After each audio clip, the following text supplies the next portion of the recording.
to get into college, it doesn't necessarily mean that, it's basically not fair. So both the sabbatical president and welfare have conditions that they have to live in. SAB president obviously lives in. It's not necessarily necessary that we have a third member of Tier 1 who lives in. I myself am, vice president of the, representing postgrads. I don't live in. It's not too much of an issue. Welfare isn't just for those who live in. It's also good to probably have someone outside of college. It doesn't really matter if the VP lives in or not. I think that's pretty much it. It's something we've done in previous years. I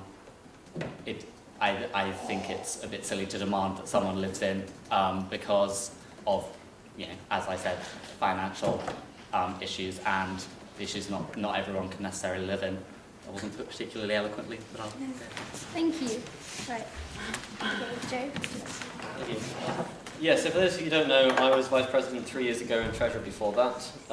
So I also decided to make 2 points. Firstly, that procedural motions, procedural motions I think are made quite a lot in SJCR meetings, often with little understanding, and they're sort of passed without proper debate. So part of my reason for being here is to basically try and elaborate more on what this actually is about. So the rule for BP living in was written for a very good reason. I was part of the committee that rewrote and overhauled the entire constitution a few years ago, and we didn't just add it in because we thought 42 pages wasn't quite enough. We added these things in for quite a good reason. One of those main reasons, particularly for Vice President, is that Vice President is generally in charge of the day-to-day running of college. The President deals with the overall strategy, university liaison, higher college office and management stuff. The welfare does a whole other different job, but VP does day-to-day running of college from an undergraduate perspective. They sit on many meetings that other exec members do not sit on. They attend things like bursarials and catering committee and health and safety, that sort of thing. I think it's this sort of thing. Various other meetings which their sole purpose is to run college day to day. These are weekly meetings or a few times a term. They also meet on things to look at assessing college resources. So there are plenty of things which mean that they wouldn't get a particularly good opinion of the undergraduate population if they weren't living in. So my personal experience really is that students are very good at finding problems and important problems that are around to do with the SJCR about college, general college life, but they're not very good at emailing the right people or emailing the Vice President at all about when these problems arise. I think probably about 1 in 10 of the problems was actually emailed to me when I was Vice President, the rest that you sort of pick up. And when I say pick up, I mean things like dinner table conversations with freshers sort of all the way through. You can see how their opinion changes from when they arrive in college to when they leave college. Returners coming back are a great source of information because they see how things have changed. There's plenty of things like that which are really important. Now, most of the events that the SJCR run... You might give me a minute, like some 2 warning. minutes. Give me some warning of like how much time I've got left. Oh. We can procedural motion for extended time and then we can ask you to speak again. Yeah, can you do that, please? Okay, Thank you very procedural much. motion takes some time. By 1 Based minute. on general I. By how long? 1 minute? That'll be fine. 2 minutes. Yes. 1 minute. 1 minute's fine, thank you. Okay. So just to summarise quickly, my sort of proudest moments when I was VP, I think I really accomplished from picking up different conversations from living in college. So these are things like initiating the gym, building, sorting out vegetarian options at meals so that everyone, even not the right vegetarian, can actually have a meal, and also sorting out the music rooms. The reason why we have the parsonage as a music room because college very kindly looked at the data that I presented to them and a few others from collecting opinions from the general undergraduate community, which you might not otherwise get if you weren't living in. So my point is generally that you pick up a huge amount more from living in, and living out, ultimately you only have dinner with the same sort of 4 to 8 people most days, and maybe a few other people who you chat to, but what you really get living in is a huge community of people. You change who you eat with, you hear the general word of mouth around college, and most things that the undergraduate population, this SJCR do, are within college, and so understanding of how college is running is very important. Thank you. Okay. Thank you very much. Right, we're going to take this to... any questions? And then a summary. Yes, Izzy. Point of clarification for Felix. You said something along the lines of this has been going on for many years, the procedural motion. Correct me if I'm wrong, I was under the impression that Dan Folliers was the first person to ask not to do it. So that would make it a 1-year president. No, I mean, It's been the past 2 years. And also the point that I would... Yeah, you're not wearing it. Yes, I am. So, I mean, we've done it for 2 years without too much of a hitch. I hope a lot of people would agree. So the clarification point of the number, not like a whole. Yeah, okay, but also I would make the point that VPs for MCR have lived out for a lot longer than that. I still attend catering committee and health and safety committee. I don't think that my ability to do those is massively impinged by the fact that I live out. I'm still able to communicate with people. I have a general sort of sense of what's going on in college, and I generally think that things have been fine for the the Can past I few just years. answer because Felix now made a speech on that question, so I feel like I should go. Would you like to? Yeah, so yes, you're correct that it has been the past 2 years, and that was the first time it was ever done. Part of the reason why, when we were looking at CRC, as to why it wasn't in the past given to other VPs is partly because a large population of the community doesn't necessarily live in college, or those that do have different representatives, a lot of the people who do live in college, so it's quite a different sort of dynamic. The particular point as well on the SJCR is that lots of other Exec members do also live out, but it's often taken by secondary positions, whereas that's often not the case in the MCR, because those who do live in are usually first years, and then people, and it's a 1 year cycle, and so MCR members, Exec members often do live in more than not, whereas it's flip way around for the SJCR. And also I'd argue the SJCR Vice President has a slightly larger remit, maybe in that sense, than the MCR partly because of numbers. Okay. Thank you. Well, So, is the problem revolved around the fact that candidates, there's no space in college for candidates currently, or is it a problem that candidates do not wish to give up the deposit on the house that they are going to be living in next year, or is it a combination of both? Shall I go first? Well, I mean, I know for a fact that... can I? Was that a question or a point of clarification? I mean, could the candidates ask themselves, or whoever is But isn't involved that really ask? appropriate, is it? Really? Can I just make No. a quick comment? Nin did apply to live in, and she was put on the waiting list because, unfortunately, due to the university putting pressure on us to take more freshers next year, we can no longer guarantee places for returners. So even though she did try to live in, it's just been impossible Okay, this so year. it's a lack of space in college Yeah. rather than not wanting to give So up. can I just ask another question then, just to Jess then? Mhm. Isn't the college reducing the number of freshmen living in this year, and we're not accepting it, we're ignoring the university? On No, the next freshmen? year But, we're isn't, taking but we are having several. returners living in college, aren't we? Huh? We are having returners living Yeah, in college. yeah. But if you're on the Exec, your top 20 room ballot, so you're automatically bumped up. No, you don't. You have to be on the room. Yeah, so it's like past year's exact that's bumped up. Yeah.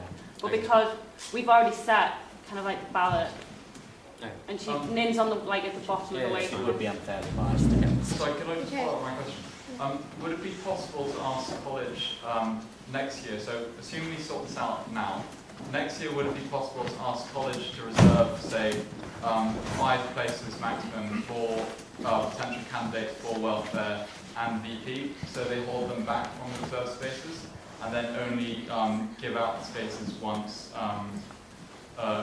these elections have been done? So sorry, just hold back 2 positions, one for welfare, one for VP, and then they will give them to to whoever is elected. Yeah, was what's that a the question? Could that be done? Not really, Why not? because they would have already signed houses. Yeah, so I mean, so we're saying now that the problem is there's no space to move in college. Obviously, the house problem is going to be a different one and something we should address later on.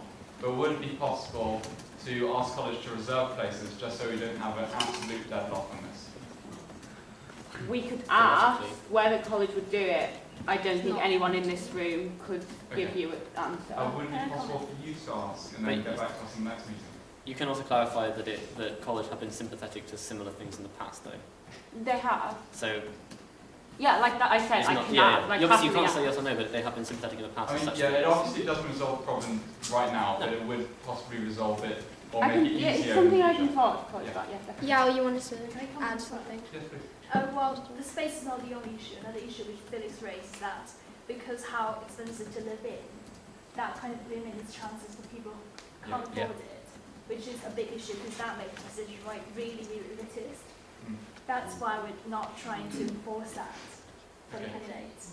So Right. that's not, the space of the room is not the But only again, that is something which college could be sympathetic to, and there is some precedence to say that they have been and can be in the future to those kind of problems living in and affordability. So that has, I would respectfully disagree on that, in that I don't think that that option is available to absolutely no, I everyone. didn't say it was, I just said that they have been sympathetic in the past to similar issues. Didn't say they've definitely done it. Right. I'm gonna go for Cara because she's been.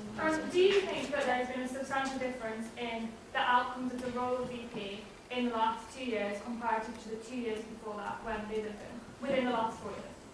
In which case, I asked him that way because I don't want to talk about his own role as VP. Who's going first? Well, personally, I think both Yao this year and Dan last year did really good jobs. I think that, they were on one level really able to speak for people who lived out of college, but they were also perfectly able to represent people within college. I don't think that your financial situation or whether you can get a space in college should affect you and your capacity to perform this role. Yeah, I don't want to comment on you. I think you did a great job as VP, obviously, but I think other people in recent years have done as good a job, and it's been fine. I'm only going to comment on the transition to myself and from myself. I'm not going to comment on anything more recently than that. So this is not commenting on Yao's role at all. So in the transition to me, I picked up from somebody who did live in before me. I saw a noticeable difference. I saw a very big emphasis on the things that were happening within college, and particular, someone might call them small issues, but it's the day-to-day running of college that the VPs were largely there to represent on. And there was a huge amount of issues that I'm not sure someone would have picked up, that she picked up and passed on to me, that one would have done otherwise. In terms of the transition from me to the next vice president, I did see a certain drop in particular representation regarding internal college issues, which a lot of people in the college use. An example I'm going to use is the Bailey Room. It was a large part of the remit of vice president when I was doing it, that it would be redone. We bought new tables, we sorted out the sofas, we got rid of all other stuff, we rearranged the room. It was really popular for a few years, for like that year, and we saw a massive increase in the usage of the Bailey Room, and we monitored it. That was massively dropped the year after, because the vice president was not around college, wasn't aware of the fact that things needed changing around, and there was also quite a few other things that were, some would say, quite college orientated that I felt were dropped from the vice president after me who didn't know me. Okay, yes, Jess, you want to add something? Yeah, can questions be like kind of more directed to, just picking up on what Joe said about the Bailey Room, obviously this year Yao and I are in the process of doing like a lot of work to renovate it. So while living out may have been a factor, do you you maybe also think that maybe it was the priorities of each vice president that have kind of affected the focus they placed on different things? Because obviously it depends on your manifesto there. So my entire speech initially was never naming anybody as vice president. No, I know. No, I'm just making this point, like on that, like I'm not going to also say that, but like, so I'm opposing this on the principle of living out, in the fact that the role, obviously it is the common room to decide whether or not this goes through, and it's the common room to decide on who wins the candidate, who wins the position, but yes, obviously somebody can compensate, and I think compensate is the right word, living out, something to compensate for, living out when you do, in this role, and yes, some people can do brilliant jobs at that, and they can be around college and they can make a real difference, and you can reassess your priorities and you can make sure you're in on those things, absolutely. But I do think that there are also plenty of things which you don't set out to do as a drive. Like, I didn't have a drive to make the Bailey Room great again, and yet, like, that ended up being a large part of the role because myself and a few others noticed how bad it was, and I was around, and I could, in the evenings, make sure it was rearranged to be back in a better state because the cleaners hadn't been told how to lay it out again, and like those kind of like little things to make the space around college better that we did in the case of Bailey Room, I think is an example of that. But yeah, I'm not saying it can't be compensated for by any means. Okay. Any other questions? Yes, Jem.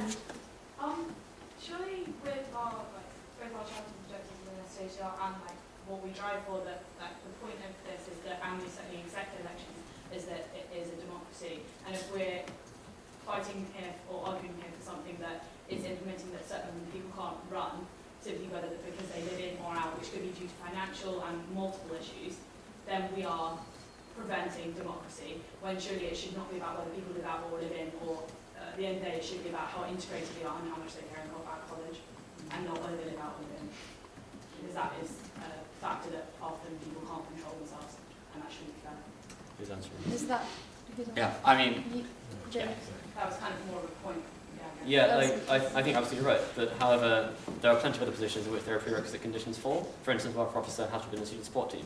You could argue by your logic that isn't democratic, but actually it's completely practical. I'm arguing this is a completely practical point, that actually, yes, I agree there's a problem with the cost of living in, and I completely think I absolutely think that should be solved. I think it's appalling that we require that of people, and it's a lot of money, and I'm fully aware of that.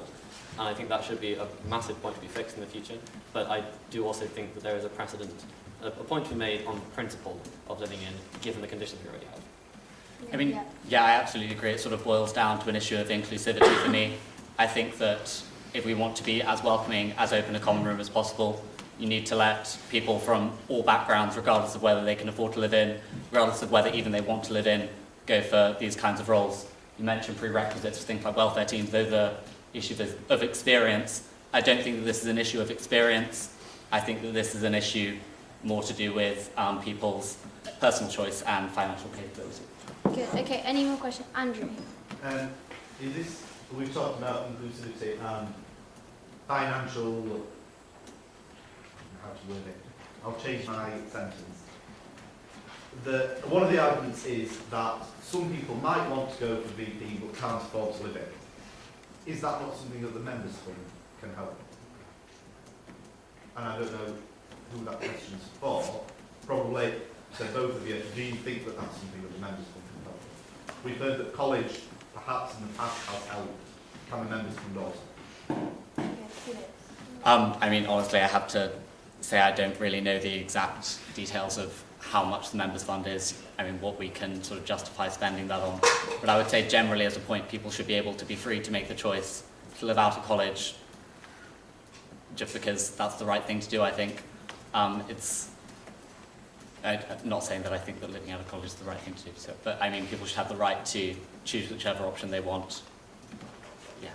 Okay, Joe? Yeah, I think it's a really interesting point. I think that that solution would not be, given the members' fund is around £1,800 to £2,000, correct me on that, it's around that sort of ballpark figure.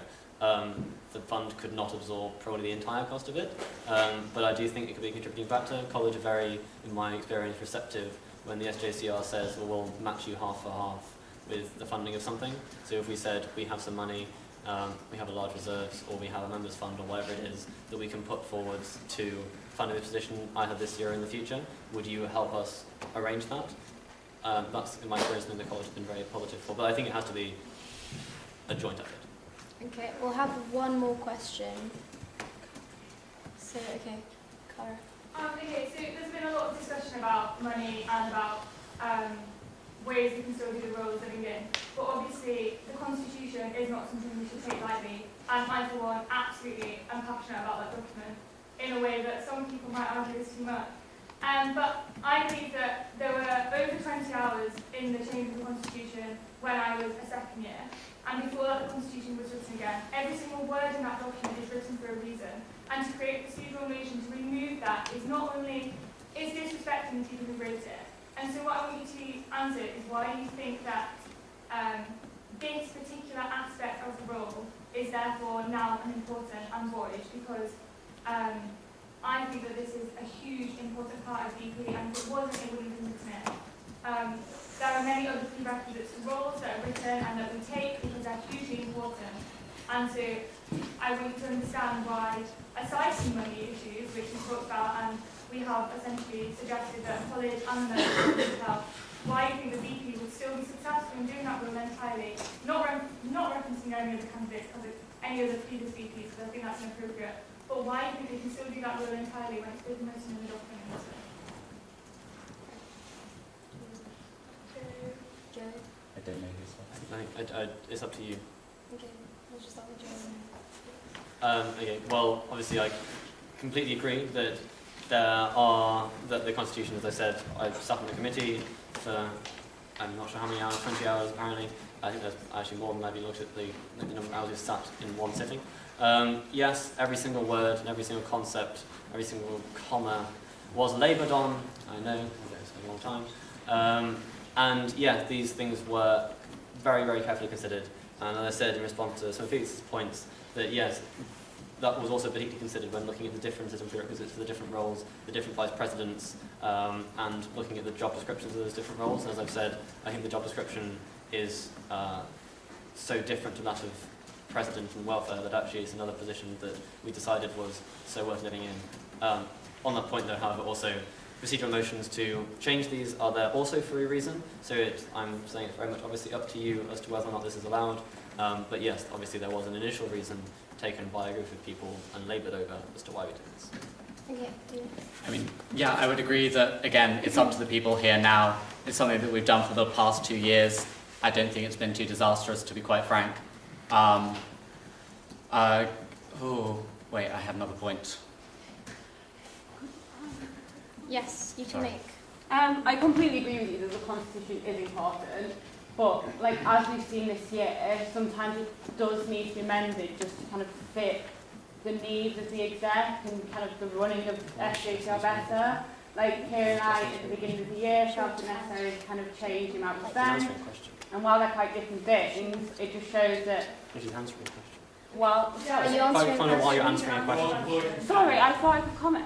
You Because can, Yao but commented it's like, earlier on. So. there's commenting and there's basically Oh, answering right, sorry, questions. sorry. I I just- completely apologise. I'm sorry. Jess, I thought would you that was like okay. Comment? I'm sure it's everyone has a chance to answer that question. No, Felix will have his chance. Say that Jeff made his talk. I Just didn't did you- realise it's his rules child to make that decision. I'm Jess, really did you sorry. want to No, make no, a it's comment? fine. No. Forget about it. Okay, Felix, you finish off. Cool, I will do. And then Nicky can make his comment. And then Andrew can make his comment. And Carl can make his comment. Right. Maybe What's the question? No, yeah. I think that's pretty much all I have to say. Oh wait, no, we were talking about the Constitution. Yes, it was very carefully compared to the first place, but as Joe said, there is a reason why it's welcome to be, amended by decisions like this that we take right now. I hope that you make the right decision and we continue to make this role as inclusive as possible, rather than just leaving it to the people who can afford to live in. Okay. I actually don't think we have time for any more. Can I make a Question. procedural motion to extend the time for questions? it's already a very long meeting. Okay. We'll extend the time. Well, you have to take it on a general line. Can we take this motion on a general line? No, we have to. You can offer formal position to that motion. Oh no, sorry, ignore me. Is there anyone who wants to formally oppose this motion? I don't think it's actually appropriate for you to oppose it since you're then running the role of people. Jem would like to formally oppose this motion. I would actually try to say something. Is there a call for Jem to Yes, it's a debate. Yeah. talk? Yes. Well, then someone has to speak on behalf of the procedural motion, someone has to speak against it. Can I speak on behalf of the procedural motion? please? Yes, you I may. like oppose this procedural motion because me and Carl have a question. I'd like I'd like it to be answered.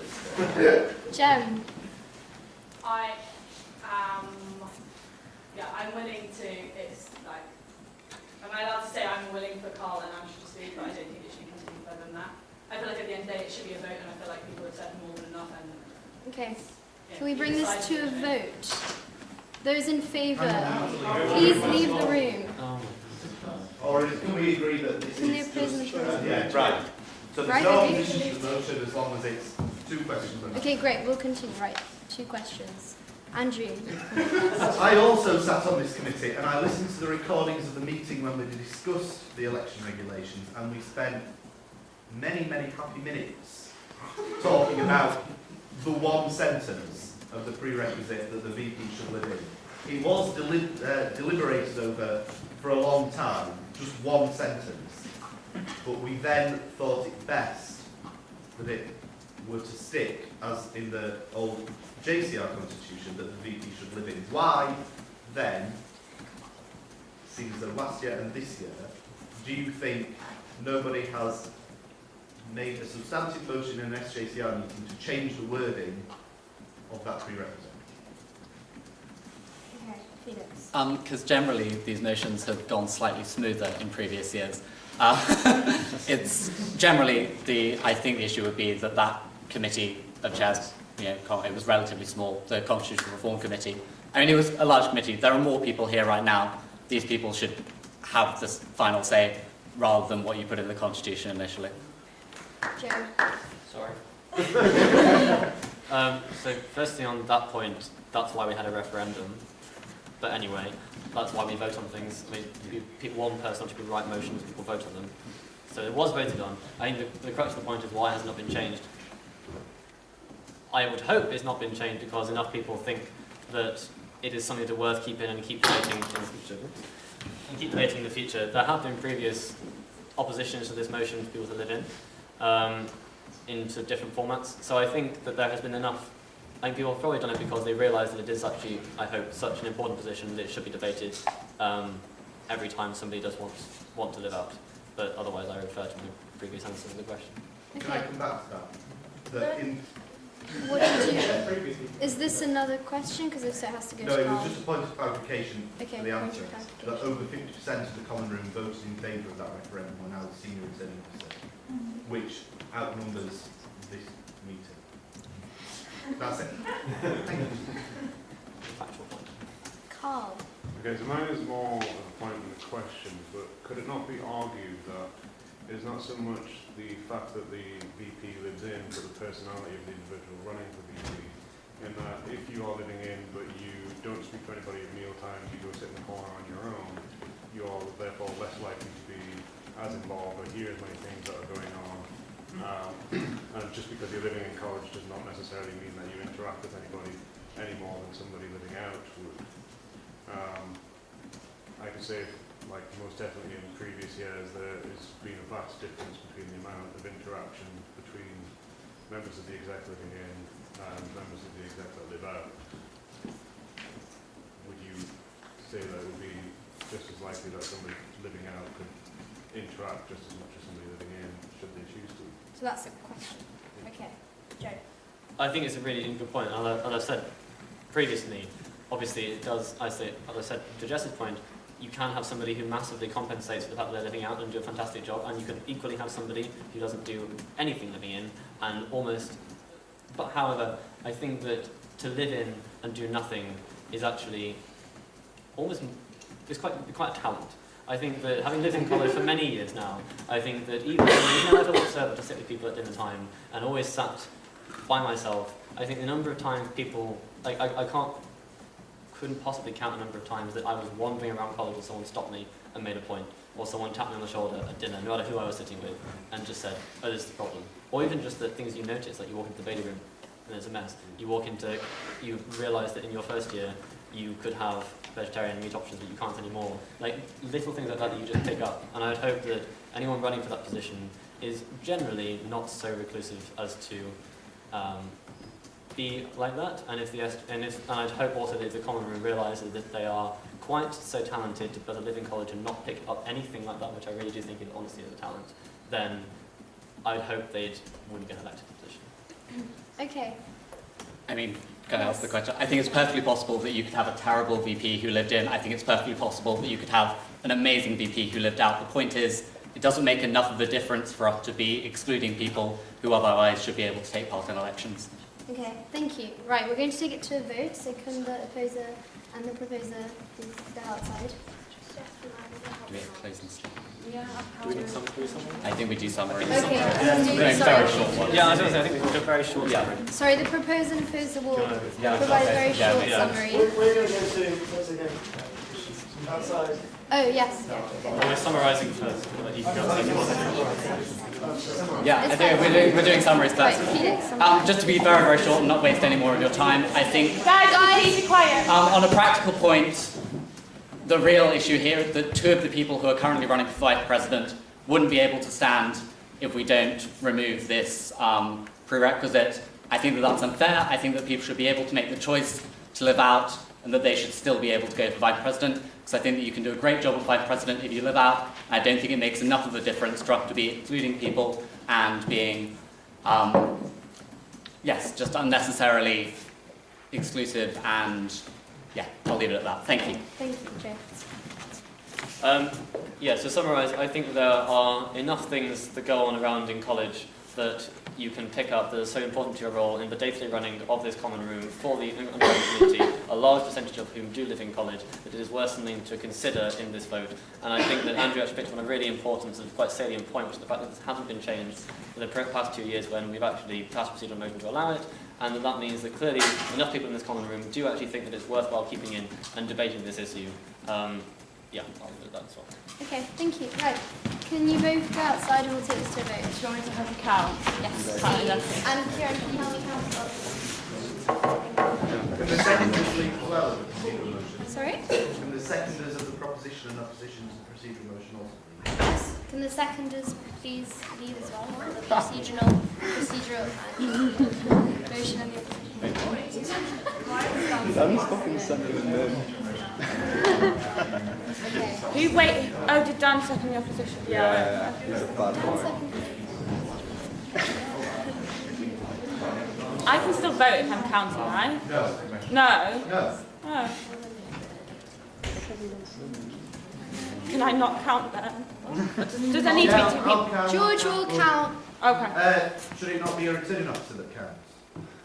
I would suggest that you're probably the best person to do it as chair of the MCR. You're the only other. Chair. Oh, me? Yeah. Sorry.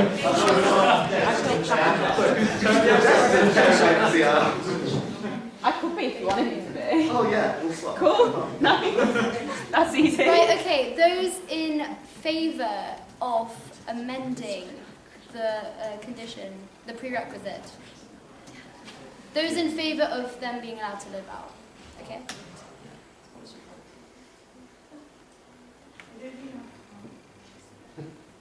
Just check. Yeah.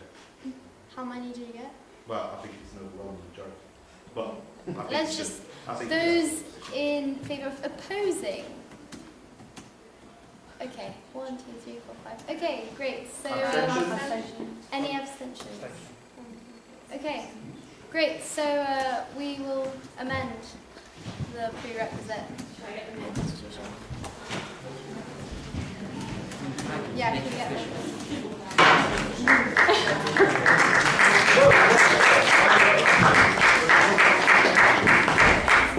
Where's Jeffrey? I'll let Matt in.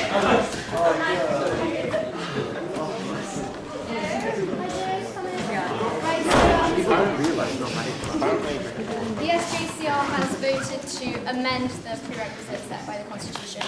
Therefore, the VP is allowed.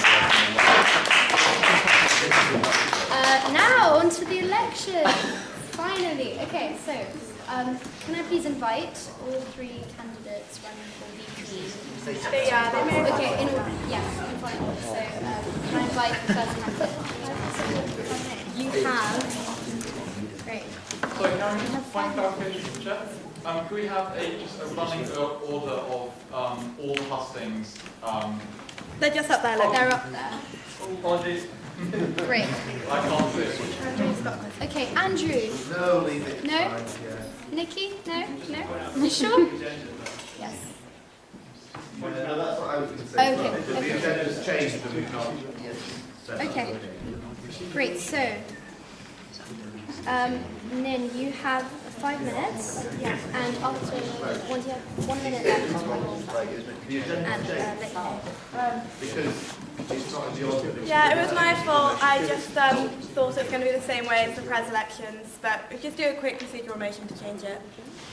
Yes. Hold on, George. Also, the position is AASUL, not ASSUL. Would you like to?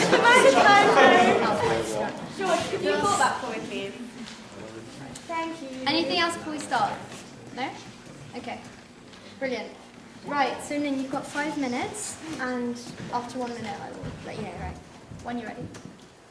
Hi, I'm Nin, a second-year psychologist, and I'm normally at the back clicking the slides, but today, instead, I get the exciting job of convincing you why I should be your next SJCR Vice President for undergraduates. In my opinion, and I hope you agree, the role of VP is of paramount importance. It is the bridge between students and staff and the college, and this role is not one to be taken on lightly. It requires a candidate able to judge a variety of responsibilities, who works tirelessly with the Exec and is able to act professionally whilst remaining open-minded and reassuring. It is because I possess these qualities that I know I'd make an excellent VP. An excellent VP, I believe, is both available and a reassuring presence within college. These are qualities I've exhibited as a FREP and Open Day rep, where I made every effort to ensure new and prospective students felt comfortable approaching me and that they had the chance to do so. My outgoing nature is something I would bring to being VP, where I hope undergraduates would approach me with opinions, concerns and feedback, which I in turn would guarantee are heard, understood and fought for. For example, one matter I'm determined to address within college is seconds for lives out on lunchtimes on the days of formals. This is something I've already discussed with Yao and students, and know Christine is also keen to change, which illustrates my desire to ensure student voices are heard, which I would transfer to other important issues such as the use of the old library and the renovation of the Bailey Room. Furthermore, I aim to develop relations between staff and students and aim to establish a mutually understanding and friendly relationship. Johns is not just for students, but a diverse community of staff and tutors as well. We are extremely lucky to have dedicated staff, and I believe it is hugely important to reflect this by ensuring an inclusive environment.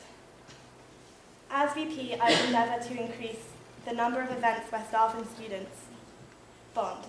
I have already demonstrated this through my involvement organising the JMS Jazz Night, which is a shameless plug, it's on Sunday, where staff are invited. I would love to organise similar events such as the Staff versus Student Sports Day, as Jemima suggested, increasing the interaction between staff and students, making the friendly and cooperative environment in Johns even stronger. While sports days and concerts are great, and definitely something I want to make a reality, being VP is more than this.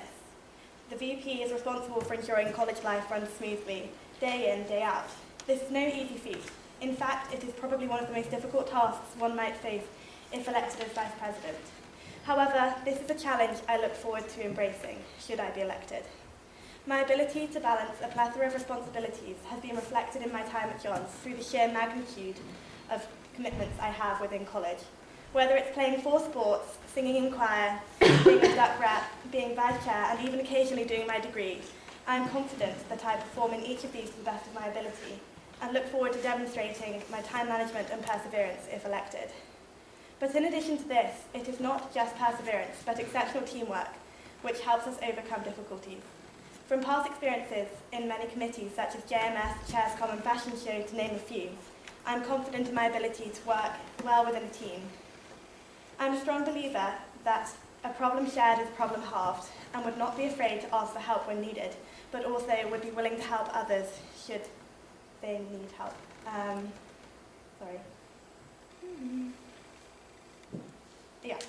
This is a realistic approach, as ultimately no one is perfect, but I believe it is vital to have the right support system in place, something I would work closely with Jess and Cara to ensure if elected as VP. Finally, I aim to encourage higher participation in college, particularly amongst those living out. We are extremely privileged to have a huge amount of opportunity presented to us from the moment we joined Johns. Despite living out, I believe I'm fully immersed in college life. I would like to think I spend nearly as much time here as those who living in. Just ask Christine how often I get college seconds. Yet, I know this is not the case for everyone, as some livers out may feel it is difficult to get involved when the opportunity to do so is not on your doorstep.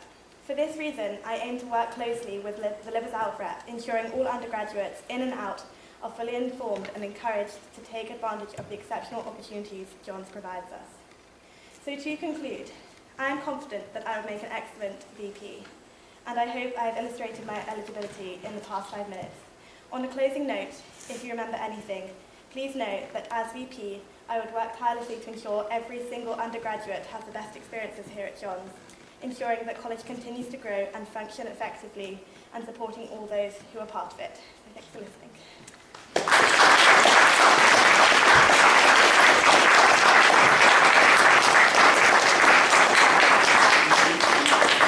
Well done, Nim. Can I invite the second candidate to Husts? James.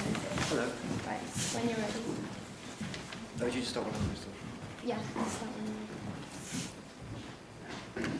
Hi, I'm James, a second-year Maths and Computer Science student, and I would love to be your next Vice President. Throughout my time at college, I've been actively involved in a wide range of college life, through being a FREP, the website officer, a member of the Welfare Events team, Social Events Committee, Fashion Show Committee, JMS Committee, SUCOM, and even spent my summer working in college, supporting the Alumni Development Office.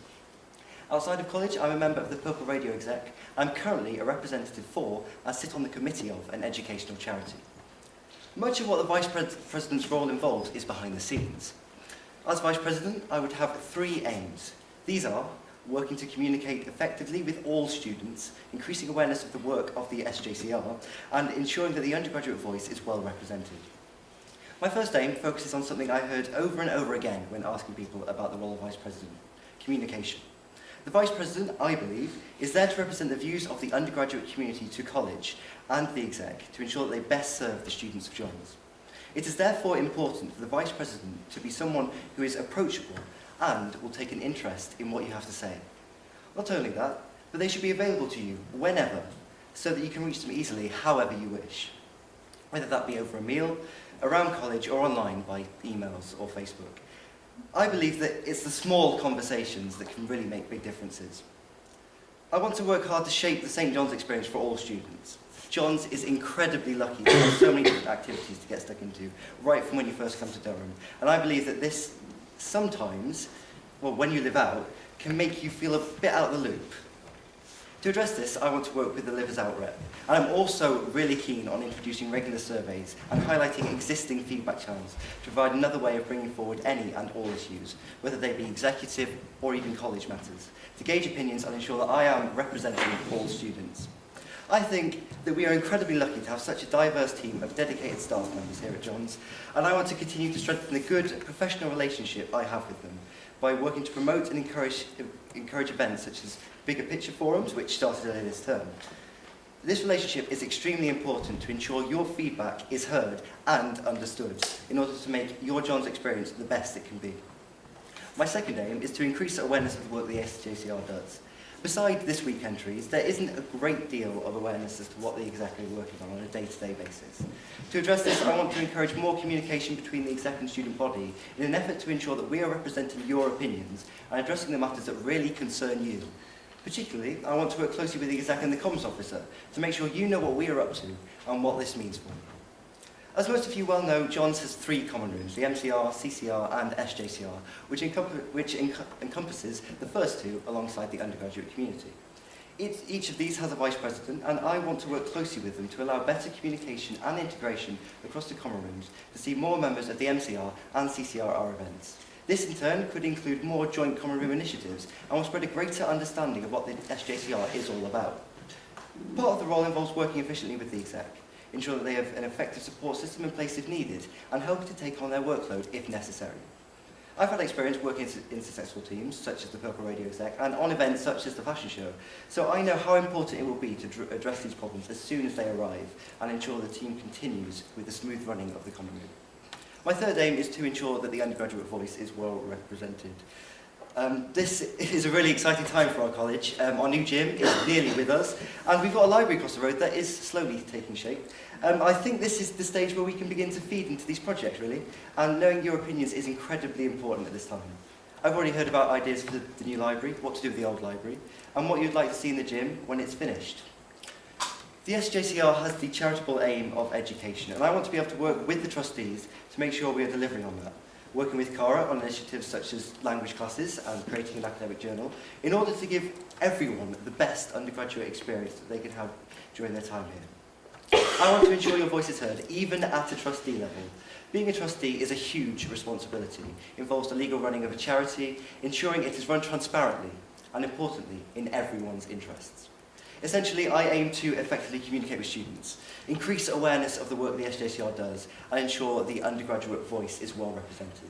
I have taken time to ensure that all my aims are achievable and that they will benefit every student in college, whether you're living in or living out. I love this place and would truly love to devote my next year to working with college to ensure that the common room is what you want it to be. Thank you.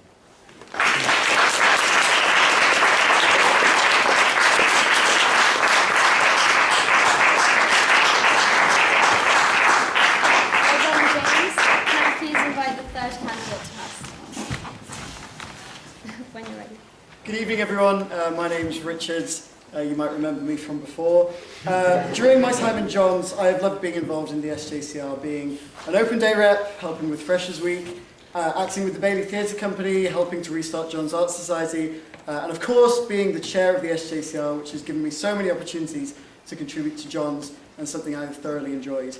I've always tried to ensure I did it to the best of my abilities in a way that followed the Constitution as closely as possible and in a way that was fair. And I hope to at least some extent enthusiastic as well. It has presented me with several challenges along the way, many of which were unexpected and that I had not anticipated when applying for the role. However, I really valued taking on the additional responsibility and helping with ad hoc jobs. In addition, it gave me more excuses to be in college, which is my favourite place in Durham to be. As VP, I would look forward to having a greater responsibility, being required to commit more time and also to have a greater impact in the college. From learning more about the role, I understand that a majority of the work would involve me assisting Jess and Cara, in addition to working with the new exec to help with their projects. I would also attend several meetings a week with college officers, in addition to exec meetings, several termly meetings, and substituting for the president when they're not available. Luckily, if you haven't already guessed, I love meetings, and this all sounds really exciting. The role would, of course, also involve me being a trustee, and I feel that I would be capable of helping make informed, charitable, and constitutional decisions that are in the best interests of you, members of the SJCR. Although I anticipate, given the opportunity, a bulk of the work would take place behind the scenes, supporting you, the SJCR members, the presidents and college officers, there are things I would also like to do if I become your VP. I would always ensure that the MCR and Cranmer are aware and included in SJCR events. I've noticed that on occasion, Cranmer and the MCR can become excluded through insufficient advertising, not realising an event applies to them, or simply through not receiving emails.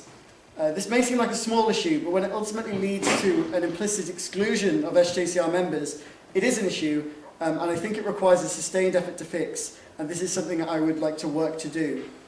I would also like to see continued improvements to the Bailey Room. Over the past year, I've seen the space be massively improved by the exec. I think we can look to introduce an increased number of books and board games, perhaps a register to allow people to check these in and out. In addition, a method, perhaps an online system by which people can report problems in the Bailey Room and around college too, and to make life easier for you. Another focus would be continuing to liaise with the Environment Society and Fair Trade Rep. Given the Environment Rep no longer exists, and hence no longer has a line manager, I think it is important that we can still offer support to the environment team at a higher level to allow them to achieve their aims in making our college more sustainable and to support them in an aim we should all share. Moreover, I think we should take pride in our college's major role in fair trade, and hence I'd also seek to support fair trade activities in any way I can. I would like to focus on these because they can operate at a college level, which is where I think the impacts of VP should be felt. I would also like to ensure that people know exactly what the role of VP entails. It's perhaps somewhat unclear for a typical SJCR member to understand that because of the work the VP carries out, they provide a person to which anyone can offer suggestions, complaints and queries about Johns. I would want people to be able to get in touch with me and do this, and hence would foster an understanding about the role conducive to that happening. In addition, I would ensure to always be available for people to get in touch with me. I wouldn't try to take control all the time or try to work on overly ambitious goals, because I don't think that's the purpose of the Vice President. The main purpose is for them to support and help those who need it. I'm confident that I would never fail to offer that support with enthusiasm, hard work, and to the best of my ability. 1 minute. During my time as chair, I like to think I've always tried to work in a way that is constitutionally rigorous and minimally obstructive. As VP, I would hope to be just the same, by assuring as part of the exec that we are always constitutional, fair, transparent, but also constructive in improving our college, thus making Johns an environment conducive to success, progress, and most importantly, the health and happiness of all of you. I know there are a lot of speeches coming up tonight, so thank you very much for listening. And please, if you think I would be best for the role, vote for me. Thank you very much.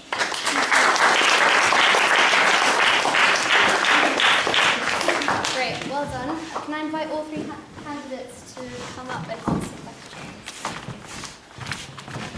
Are there any questions for candidates? All questions must be applicable to Ron as well. Right, we will start with back. Ralph? Do you intend to live out? And if not, how many hours per week are you willing to spend within college? Right, Lynn? Yes, I intend to live out. As I mentioned in my Husts, I spend loads of time in college. I'm here practically every day, whether it's because of a commitment I have or just because I like to be here.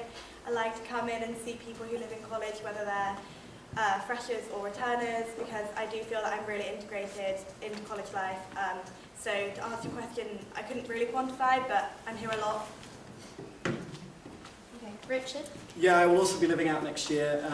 I think at a minimum I will be in college every day next year for a substantial length of time, hopefully, certainly more than an hour or so, and obviously more time when necessary. This is similar to Nin, but I do actually like working in college, and I like being in college, and I'd be very happy to spend a substantial amount of time here, perhaps even more than I would be spending in my house.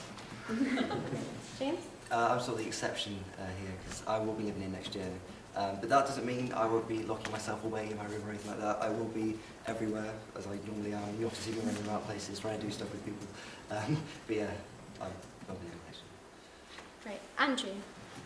As a trustee, you have certain financial and legal obligations towards the charity. Do you have any experience in this regard as a trustee of the charity or legal responsibility?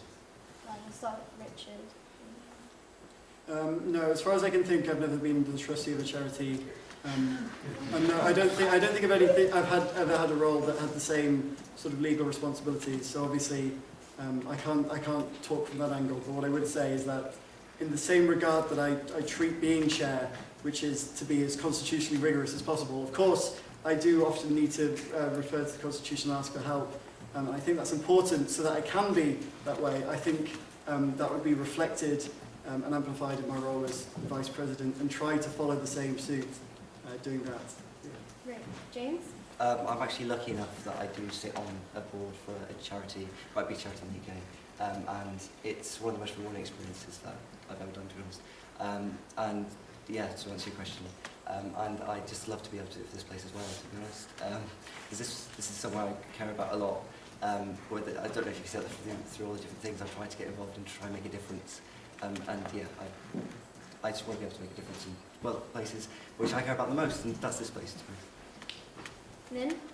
Similar to Richard, I don't have any exact kind of experience working in charity, however, as a trustee as such. However, I have had loads of involvement with charity in my lifetime, whether it's in my Year 6 school council where I was chair and I organised like a little hedgehog project, or whether it's being on the fashion show committee last year. I'm really, really passionate about charity work, and I really do understand how important it is, and I'm really excited at the prospect of devoting myself to this one. Great. Okay. Jess? A little bit of a two-part question. As VP, you sit on power, which is kind of about welfare, but it is also about discipline, and obviously you are kind of head of SJCR discipline. Firstly, how would you feel if you had to discipline your friends, say, tell them off for formal, things like that, but also when it comes down to both discipline and welfare, there's kind of a lot of stuff that has to be kept in power, which is quite a difficult thing. So how do you deal with confidentiality issues? James? Good question. Well, I'll start with the second point, to be honest. I'll start, as you guys. Sorry. Discipline, essentially, it's your job. Like, you're not being a bad guy, you're doing what you're doing for the best interests of the common room at the end of the day. Whether you have to find someone formal, or you need to, whether someone's setting a fire, as we've had this time, people are setting a fire off, you need to send an email around to say, don't do that, and we'll find if we do. Because if it upsets everyone else, because you're working for the best interests of the common room, and if there is something like that that affects the common room, you have to do something about it, and you need to be professional about that, to be honest. And hopefully your friends will understand that you've gone for this role because you want to be professional and you want to make a difference. Nin? What was the second part? Second part, about Oh, sorry. how you deal with Sorry, confidentiality. confidentiality. Yeah, absolutely. It's confidential for a reason, and it should be confidential for a reason. At the end of the day,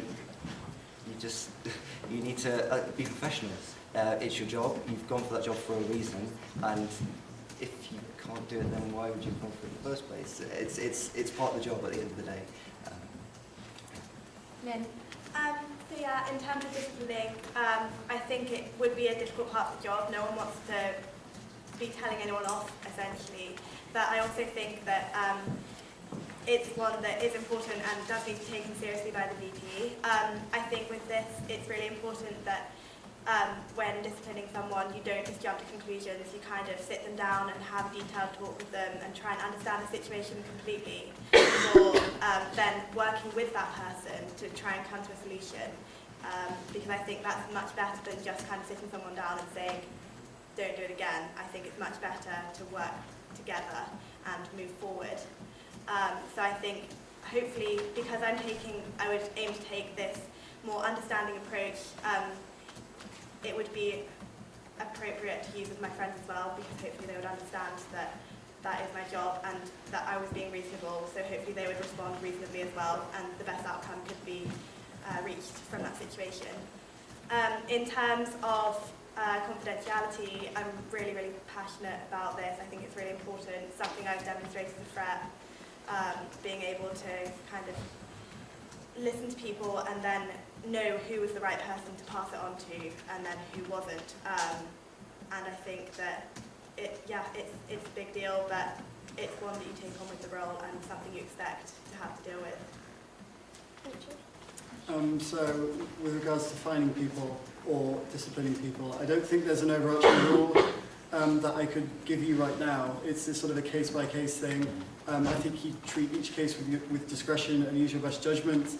I think in the role of VP it's tricky because you're sort of answerable to the college and college officers, but you're also answerable to the students.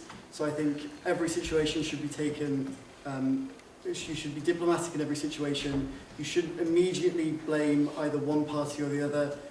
You should look to come to a conclusion that is based on evidence and based on sound reasoning. And I like to think that if you do that and you can be diplomatic about it, and you can generally do that in a way that's friendly, for want of a better word, as opposed to consistently sort of strict and accusatory, then I think anyone should reasonably think that that was justified. For instance, my friends. So that's what I would say for that one. In terms of confidentiality with regard to welfare, I think you just have to treat it using sort of like basic welfare rules. You can't promise confidentiality to anyone because if it poses a threat to them, to their life, or to the health of someone else, then obviously that needs to be passed on to someone else. So you can't promise confidentiality, of course, in situations where confidentiality would be fine or keeping a secret would be fine. I would always do that because it's the right thing to do, and I think generally anyone in that situation would. Yeah. Thank you. Right, Nikki. So part of any tier 1 exec role is upholding the Speak up a bit, sorry. Part of any tier 1 exec role is upholding the Constitution. So I wondered how well you know the current Constitution and believe in sticking to it to the role. Can we start with Nin? Yeah, I know the Constitution pretty well. I sat on Chair's Com as Vice Chair for the last year, so I would like to say I know it pretty well. I've got a lot of experience with it. I've also got a lot of experience in dealing with the discrepancies in it, or dealing with instances like tonight where people want to make changes. So I think having this background really well equips me for that role. Richard?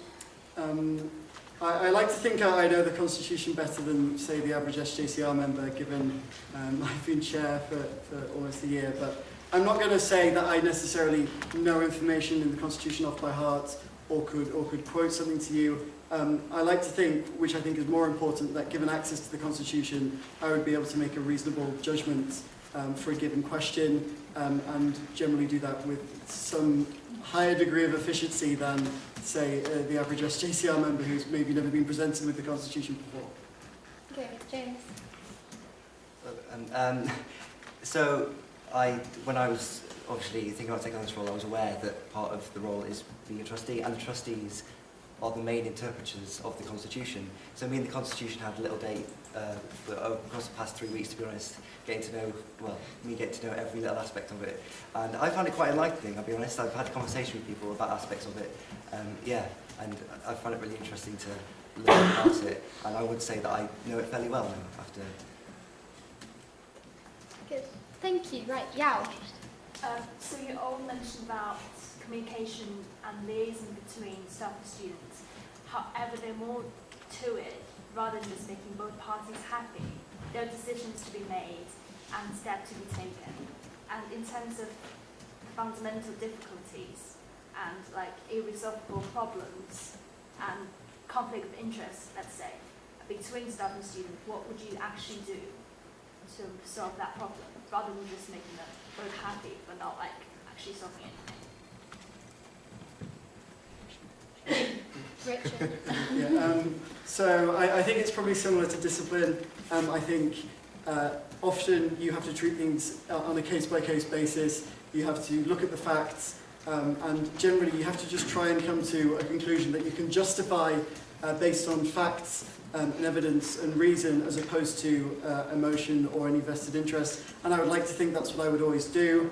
And if that can't come to a resolution, then it's a tricky one. But I think more often than not, you should be able to make a judgment that you can justify to both parties and say, well, this is the evidence, this is what the rules say, this is what the policies say, and hopefully one would like to think that both parties would accept that, as opposed to coming to a decision based on how you feel or based on what relationship you have with that person or anything like that. James? It's all about compromise, really. Like, if you can't reach the decision you want, or then you're being completely sort of opposed to, you need to sort of come to a level ground with it, and you need to be professional with that. Like, there are issues that I've spoken to people about, which I know aren't going to be possible. Like, I'll be honest, I know so many people who'd love for us to reduce the amount of our accommodation fees. That's just not really that feasible. But you can come to sort of flat ground by offering bursaries to students. It's things like that. And yeah, you just need to be professional about it. And still, you're there to make sure the undergraduate voice is heard when it comes to like meetings and things. So you still need to work for your for the best interest of the common room. But there will be times when you will need to compromise. But you will need to justify that compromise to the common room because you are serving in the common room. Okay, Nin? So kind of a combination of Richard and James's answers. First off, I think it is really important that as VP you do try and make sure that the things you are fighting for are fought for hard, and that this is the job that we're in. We should definitely go out there to make sure that changes are happening. But when that decision can't be made, I think that it is important to kind of compromise, but then I think at the same time, sometimes you need to then feed back to people and say, this isn't working, what do you think we should do differently? So I don't think necessarily the compromise, you should be making the choice yourself. I think you should first go back and say, they've said no, what do you want me to say instead? Because the compromise should also be fed by the students' voice as well. Right, okay. Matthew? So obviously being a VP is not really a 9-to-5 job. You don't have like set off so it's quite flexible. So when you're in like the middle of summative season and you've got so much on, how do you manage your time and how do you answer that time managing ability, organisation priority? James? One word which I actually came across when I was speaking with the OWL to discuss the position was the word vigilant. And I think with this position, you need to be vigilant. Like, essentially, you are on call because of the sort of responsibilities you have within college. But you really need to effectively manage your time in this role because it's a big job. And it just comes down to, well, there's this sort of phrase where poor planning leads to, like, poor preparation, sorry. Yeah, essentially, you just need to plan your time really well. And you need a work-life balance because you can't dedicate every second to it because you'll obviously it won't end well. But yeah, you need to be on call, you need to manage your time effectively, to still make sure you're doing the job properly, because you don't want to go back on what we're saying now. Essentially, we're saying we're giving our time to you, and that is something I will strive towards. And I will manage my time effectively to ensure that I am doing that. And you can call me up on that if you really want to. Great, Nin. So yeah, with this one, I think there's two major aspects. The first being you have to know when to prioritise what.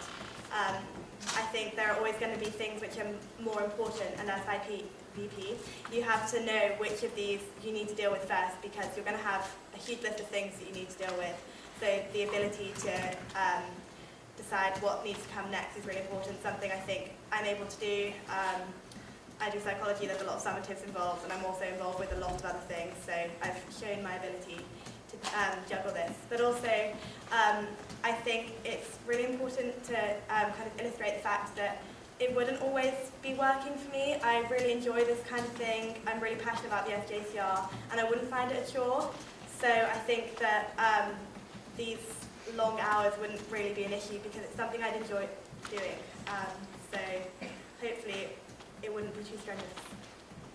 Richard? Yeah, so I think there are probably sort of three factors. The first one is, from what I understand, a lot of the jobs whilst you're vice president sort of appear at a moment's notice, or sort of I describe it as ad hoc. Like, you might get a message from someone and something's happened. For instance, a fire alarm has been smashed, and you need to sort of come up with some kind of resolution.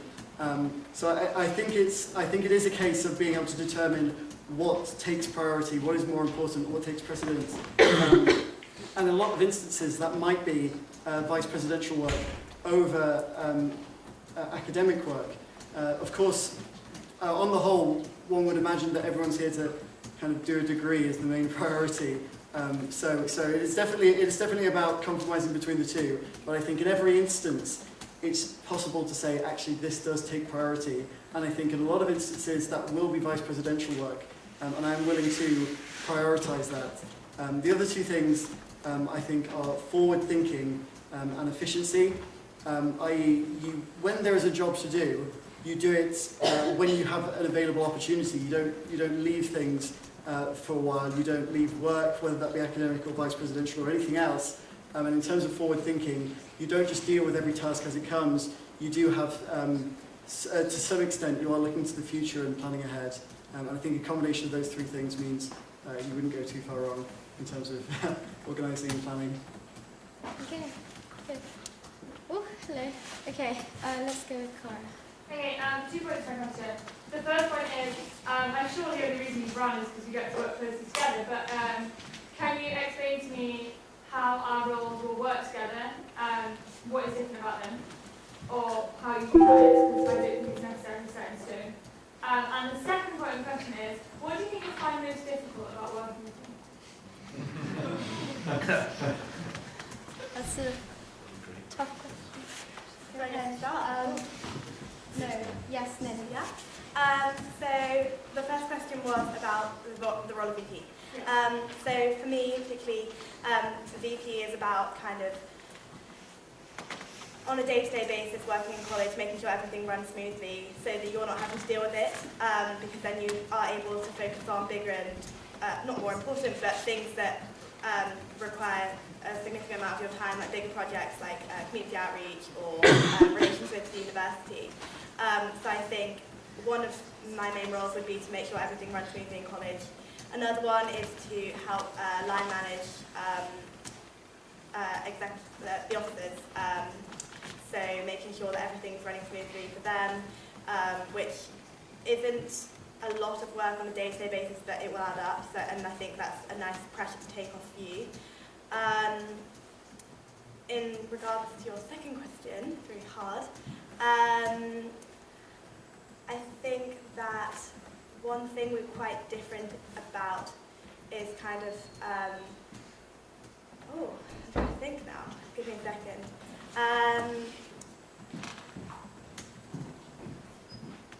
I guess the most difficult thing would be ensuring that there's really high amount of communication, which I think we should be able to do fine, but I think it's really important for VP and President to kind of communicate really efficiently, and ensuring that that happens is just like absolutely vital. Richard. So, yeah, in answer to your first question, I think it mostly comes down to the fact that President is a full-time job, Vice President is something you volunteer to do, and you do when you, well, effectively when you have the time, although I have said that you should sometimes prioritise Vice Presidential work. I think the job of President is to look to more ambitious goals and to work outside of the college and to operate on a level that is that takes the college and then is outward looking towards, for instance, as Lynn said about community outreach, but also at a higher level such as maybe the Students' Union, that sort of thing. Whereas Vice President is very much within the college, working on smaller jobs that ultimately make the college better, but for each given job it's not necessarily as ambitious. It might be as simple as fixing or asking someone to fix something that's broken, or helping with something to do with catering, that sort of thing. And I think the two roles actually won't necessarily overlap that much at all, because Vice Presidential work is very much just working to help people with different things, whereas the President sort of sets a path and has the goals in mind and the ambitions in mind. The second one was what would be the most difficult thing about working with you? Goodness, I think, well no, I think initially, I think simply the fact that I don't necessarily know you that well, it's useful to know how people behave, what works best for them, what people's motives and sort of intentions are, that sort of thing. And I don't think that will be an issue within a few weeks, but I think initially that might be slightly more difficult than, say, if I knew you better. But hopefully I will get to know you given the opportunity, and that won't be an issue after a while. So, yeah. James. Essentially, I believe that the VP role is very sort of internal facing, and then so I'll be taking stuff to environment. Oh, sorry, I'll be taking stuff to like environment committee and to bursarial meetings and stuff like that. Whereas you'll be sort of the outward facing president, so you'll be taking stuff to Prescom and like and then that'll go hopefully to assembly meetings and stuff like that. Ensuring that Johns is represented for the university, and I'll be ensuring that the students are represented in college. And moving on to your sort of second part of the question, I'll be honest, you're very willing to criticise.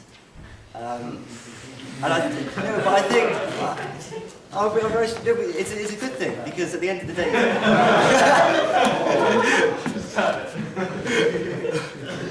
it's a good thing, because like you don't want to sort of you don't want to not say something in case you might hurt someone. So I think like it's good whether it's been like with CVs or anything like that. You're willing to criticise, and I think that's a good thing, to be honest, because I might say stuff and I might need to be put in my place. Exactly. Yeah. See. And you might say stuff, and I might think, well, hang on, that's not what I've heard from like the undergrads, and I'd like to make sure they're represented, please. And like, yeah, like that, to be honest. So it's not a bad thing, but yeah, it's still a thing. Right, we'll have one more question. Ruth? I believe the VP is the point of contact for other exec members, and also we know you supported to cover some welfare shifts. Do you have any like prior training in welfare or any previous experience on it that will help you use it? Richard? I have welfare training from doing Open Day being an Open Day representative from Freshers Week, and also welfare training from previously being on the exec or being co-opted onto the exec. I also have, prior to that, I've had welfare training when I used to be a young leader, which was a while ago, and for a different sort of type of person, slightly younger, but still I think applicable to a large extent. So yes, I have had welfare training too. James?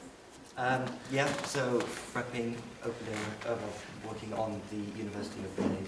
There were a couple of sessions at the DSU like that. And back in sixth form, I led the peer mentoring program for my school. I was one of the people who, sorry, I'm not speaking loudly. I was one of the people who founded that really and sort of kept it going while I was at school. And I got elected the welfare representative for Purple Radio, so I'm essentially the welfare person people go to with any welfare issues on the exec for Purple Radio. So similarly, open days and being a threat, I can one-up Richard. I was a scout leader, not just a young leader. It's not something I'm overly proud of. But yeah, also, I don't know, kind of like my degree, it's like a nice thing to have, just because it's like I am really passionate about mental health and ensuring that people, you know, they're not struggling. And this is something I mentioned. I would work really closely with Jess and Cara to establish like a strong support system behind those on the exec, because I know that it can be a lot of work and that people still have to do a degree and they still have to go out and see people and have like other commitments in their life. So it is something I'm really passionate about ensuring within the exec. Thank you very much. Sorry, can I ask that this phrase or sentence, I can one-up Richard, be removed from the minutes because it's detrimental towards him? Sorry, which phrase? I can one-up Richard. Okay, granted. Thank you. Yes, it shall be removed. Great, can we all give the candidates a round of applause?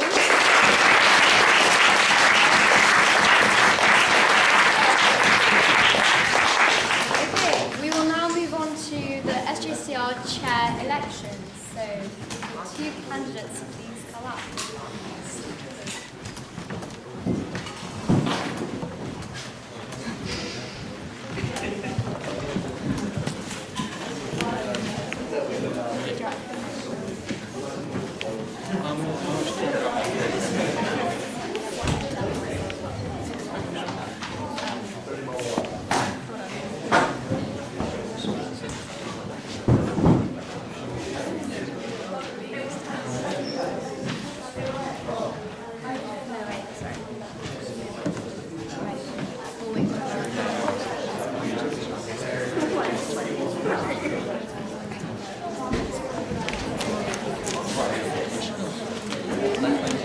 Give everyone a toilet break, since it seems like that's what everyone's doing now. That's fine. Can everyone please sit down, because we have a lot of elections to get through, so, and it gets exciting from now on. Right, our first candidate, Husts, so when you're ready. Okay. Hi everyone, I'm Ralph and I'm running to be next year's chair. Before I begin with my Husts, I'd just like to thank everyone for coming today. I know it can be straining when you're 3 hours into a meeting, and I really do admire everyone who's been here from the start and plans to be here till the end. I think you'd all agree with me that it's definitely worthwhile coming along to see all the candidates Husts and all the people that want to run for our SJCR next year. Anyway, now to the position I'm running for. One policy that always comes up when I talk to the role of chair with anyone is impartiality. As a fresher and a newcomer to the exec, or any SJCR role for that matter, I'm completely and utterly uninvested in any current, past or planned future objectives of the exec. Therefore, I don't think anyone could argue that I could be any more impartial than I am now and represent the core of what it means to be chair. That being said, I have my own vision for SJCR and how I can change it for the better as chair. And this can be summed up in 2 words: accessibility and accountability. Part of my role as chair would be not only to ensure that the exec are held accountable to the Constitution, but also to ensure that the exec are held accountable to you. I want to make sure that if candidates or a current exec member makes a promise, there's an easy channel for you to question them on the progress of that promise. I appreciate the work that Lisa has put into the same goal this year with my week, and I hope that candidates today will express their desire to be more transparent in the future. Therefore, in any future SJCR meetings in which I am chair, I will ask exec members to come up at the beginning to explain what they have done with regards to their role since the previous meeting. I not only think that this will hold the exec more accountable, but it will also allow more SJCR members to understand the intricacies of each role and hopefully inspire more people to run for SJCR roles themselves. This brings me on to accessibility. I'm sure everybody here remembers their first few SJCR meetings.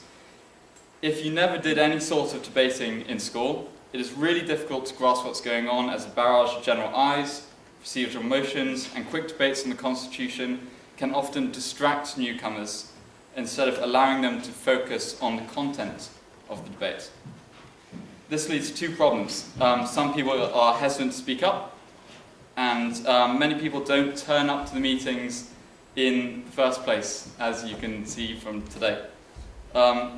This leads to them becoming quite distant from the SJCR, and this is reflected in the low voting turnout and also the sheer amount of uncontested elections. We're having 7 exec elections that are completely uncontested. So I would tackle this by slowing down procedure in SJCR meetings, especially in the first term when there's freshers and new people coming into the SJCR. Opting to spend more time explaining what's going on, exactly what they're voting on, and what will happen next. Hopefully this will make people feel more comfortable coming up and opposing motion or asking a question to a candidate, because let's admit sometimes this can be pretty scary, especially in this setting. With regards to large amounts of uncontested elections, hopefully doing this will also make people feel more comfortable standing. I would also ensure that at the end of every meeting I give the roles and jobs descriptions that are up for election in the next meeting, hopefully pushing more candidates to run, because I firmly believe that contested elections increase the quality of all the candidates involved. Anyways, I'll leave you onto those thoughts, but before I go, I want to ask you after this meeting to go back and talk to the friends that didn't or couldn't come today to vote. And remember, Ralph for chair, Ralph for accessibility, and Ralph for accountability. Thank you. Can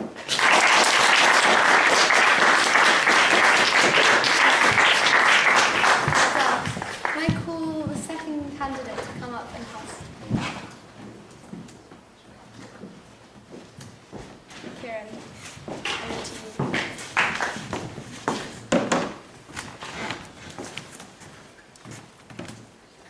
you. Good evening, everyone. So a couple of weeks ago, when I was coming towards the end of my term as treasurer, I realised I was sort of stuck between two feelings. The first was relief, that no longer would I have to listen to people demanding money from me all the time. George. The second, however, was sadness, that it was all over. And so these feelings led me to ask myself, what do I want to do next? And then the answer came to me in the form of a red-headed, muscular specimen standing at the front of Leach Hall asking if there was a call for the candidate to Husts. I knew what I wanted to be. I wanted to be chair. Since then, I have devoted all my energy in pursuit of becoming chair, and this Husts constitutes the next stage. So allow me to list the reasons why I should be your next chair. First, my promises. I want to examine the viability of introducing a scheme that would incentivize turnout to SJCR meetings.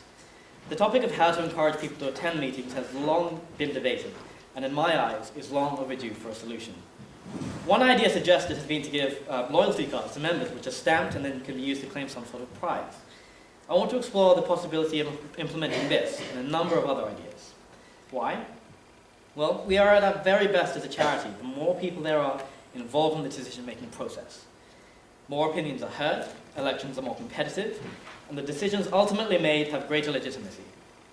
I'm not saying I'm going to revolutionize how the SJCR does democracy, but even 10% greater turnout is 10% more interest, 10% more legitimate decisions, and 10% more effective, which makes all the difference. Surely this is something we should be striving for. Second, my experience. I consider this to be one of my strongest points. My wealth of experience comes in 3 points. Firstly, I have worked as treasurer for about a year now, and in that time I have learned an incredible amount about what the SJCR is and how it operates. Re-electing me to the exec means I can be a valuable source of knowledge about how to improve over the next year and issues that have arisen in the previous year. This will benefit you because issues can be overcome faster and more effectively than done before. I also have a strong idea of what being chair entails. I already sit on all the main committees that chair sits on, ChairsCom, FICOM, and I attend all SJCR meetings. Likewise, Treasurer is arguably one of the most intensive and demanding positions on the Exec, so you can be confident that I will be more than able to execute the demands of being Chair. Surely, if I am responsible enough to carry £20,000 worth of Bailey Baltics to the bank, I am responsible enough to interpret our Constitution. Finally, I have had years of experience chairing. I was co-chair of the General Assembly at the Model United Nations Conference, and then the next year I was elevated to President. Third, my knowledge of what the role entails. I don't want to describe to you how long I have spent poring over the Constitution, reading provisions from the standing orders to the bylaws. But more than this, I believe I understand the nature of the role. Partaking in discussions in ChairsCom, I have come to realize that being chair requires more than just a vacuous recitation of constitutional provisions, because often the Constitution may not explicitly specify what to do in every given situation. Being able to determine the underlying meaning and take into account the democratic operation of the charity therefore become paramount. In fact, being part of the trust, the final interpreter of the Constitution, there were occasions when I was called upon to interpret various provisions. Finally, my character. A chair must have the confidence to defend decisions that were rendered impartially. A chair must have the ability to put other interests to the side in pursuit of being independent. A chair must be able to maintain the interest of those he or she presides over. I believe I possess all of these qualities.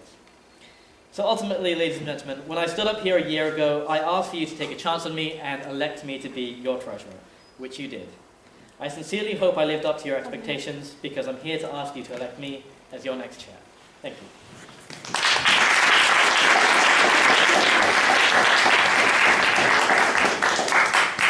Well done. Can I invite the candidates up, please, to answer questions? Right. Any questions for the candidates? All questions must be applicable to Ron.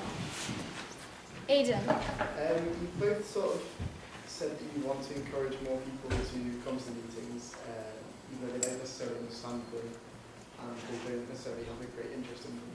Could you explain why it's a good thing for more people who don't understand the procedure as well to be able to? Right, Rob? Yeah, I explained before that people don't understand what's going on in the meetings, and one of the things I mentioned in my speech that I'd be focusing on slowing the procedure down, trying to help people understand better what is going on in the meetings. Hopefully once people understand, they can take an interest more, just because they can grasp what is being debated, and thus they'll increase turnout and voting and increase the number of candidates, because in a body such as this, where everything is democratically elected, the increase of turnout and the increase of candidates will make the SJCR better. Kieran? I don't think it's necessarily a case of encouraging people who don't understand to vote. I think it's more a case of advertising and informing people on how to vote and how to come to an informed decision. In response to why it's better to have people to turn out, well, mainly for the reasons I listed in my speech. But basically, the more opinions we have, the better we are. The more perspectives we have, the better we are. If there's an issue that comes up, we don't want people's experience to be ignored or forgotten. And that's why I think it's generally best to have as many people as we can involved. Okay. More questions? Holly? So meetings can on occasion get quite rowdy. What experience do you have of, calming people down, but also making sure that, their passion is heard and just controlling the room in general? Kieran? Yeah, so as I said, I was president of the General Assembly for the United Nations Conference. And for those of you who don't know, they can get quite rowdy. It's the idea of being able to keep control of the entire room. It's the ability of being simultaneously strict but not restrictive. It's about encouraging people's opinions, as well as that keeping a lid on them as well. You want to ensure that as many people can sort of voice what they believe, but also that what they're saying doesn't necessarily hurt or tarnish other people. I don't think this is an area in which I've had experience in as treasurer. I think it's I've had to, on a number of occasions, go up to people, friends I've known, and said, this is a bad idea. No, you can't do this. And I think that's something that I could bring as chair. Great, Rob? Yeah, so this is actually funny because we were talking about this a few days ago. both me and Kieran are from Hong Kong, and both of us have participated in the MUN scene. For those of you who don't know, it's Model United Nations, where each person taking part takes a country and they debate on behalf of their country. I've actually chaired 5 different conferences in the MUN scene in Hong Kong, also including a large one called Thaiman in Singapore. For those of you that don't know, this was up to 150 people, all in the same conference. Those can get very rowdy, and I have had a lot of experience calming people down. Later on, I also founded the first conference at our school and managed that entire event, so I do have a lot of experience when it comes to chairing. And I will be able to take up the role as chair without any sort of hindrance, and being able to follow along from the exact same way that Richard's done it. Brilliant. Andrew? So, as the chair, you must know the Constitution back to front and inside out. I think you were both expecting a tough question about it. Can you tell me where to find the clause in the constitutional documents relating to the appointment of the Deputy Social Secretary and the SEC Treasurer, and the interpretation of the constitutional documents? I'd like one. So if Ralph answers last, Ralph goes first with the whatever it was first. So Deputy Social Secretary, Treasurer, and interpretation of the constitutional documents. That would be in the place where you elect welfare as well as the open day rep, so it'll be in the bylaws, the end of the bylaws section. So did you say interpretation of the interpretation of the constitutional document? You'll find that in the Constitution. And if I can... It is in the Constitution. There are 9 different constitutional documents, of which one is the Constitution. You will find the interpretation of the constitutional documents in the Constitution, which is one of the documents. In terms of, let's see if I can remember, the order, I believe it goes Constitution, bylaws, standing orders, and then it gets a little hazy from there. Yeah. Could I answer that last bit? Yes. If you answer that bit, then Kieran has to answer. My bit, the one that I just answered. To make it fair. So he just Because you copies might what be- I said. But you might If Kieran has something to add, he can. Ralph, do you want to add? Yeah, so it'll go the Constitution, then the standing orders, the bylaws, election regulations, then I think it's sports and societies, and then any other constitutional document. Okay, afterwards. Let's keep it. Pop quiz. So the exact document you will find that is in the election regulations. Also, on a side note, this isn't really an area which the chair needs to be fully aware, does need to know, but the purview of the election regulations comes under the vice chair. No, it's in the bylaws where yeah, sure. Candidates not allowed to oppose each other. So the appointment of the Deputy Social Secretary and SEC Treasurer is bylaw A. The interpretation of the constitutional documents is clause 12 of the Constitution in the order that Ralph said. Okay, great. More questions. Richard. So one of the most stressful parts of being chair is ordering pizza, because they're so multifaceted. There's so much. It's the job with the most facets that the chair has to do. You have to decide where to order it, decide what to order. So I want you to put yourself in the following scenario. You walk in to perhaps Urban Oven, perhaps Pizza Based. Those are the 2 I've been using, but you could choose anywhere. You walk up to the front, you walk up to the counter. The guy comes up to you, he says, "What do you want?" Right here, right now, what do you say? For a meeting, by the way. Kieran. Okay. Well, see, when we're ordering pizza, I think it's important to take into account people's dietary requirements. You want to keep a good, good diverse range. So I'd order pepperoni because a lot of people love pepperoni. I'd order like chicken supreme because a lot of people love that. Then you'd go down to like the vegetarians. Yeah, that's right, I said down. And then you'd order cheese, and then you'd go even lower to that for the vegans and say chips. So you want to get like everybody, so make sure everybody's included. Okay. Yeah, so I think of course we've got the dietary requirements, which Kieran's gone over. I think a good 33% veggie, including a margarita, so everyone can have it, is a solid option. I think going up to the shop, there's a problem that it might get somehow lost in communication what you want when you want it. So I'd be writing it up on a piece of paper with the times and the locations and the entire order, and just give them the note, and just read out the note to them, give them the notes. Hopefully they, can read the notes and do it correctly. Yeah. Felix. What's your favourite kind of chair and why? Always you come up. Who's first? Ralph, yeah. I would go with a rocking chair, because you can just sit back. It's a sort of chair of the sort of wise man that knows all, and I think that's what really the chair just embodies. Okay, thank you, Kieran. Any chair that you're sitting in, Felix. I want to be you. I want to be like you.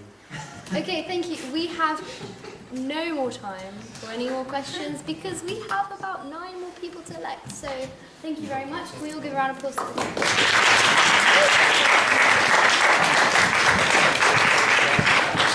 Now I hand over to our senior returning officer, Lynn. Hey, I'm back. Next, we have the SJCR Social Secretary, so I'd like to invite Shreya up to host.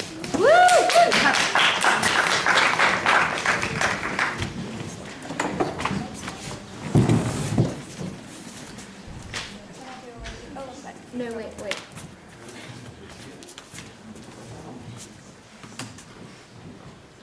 Whenever you're ready.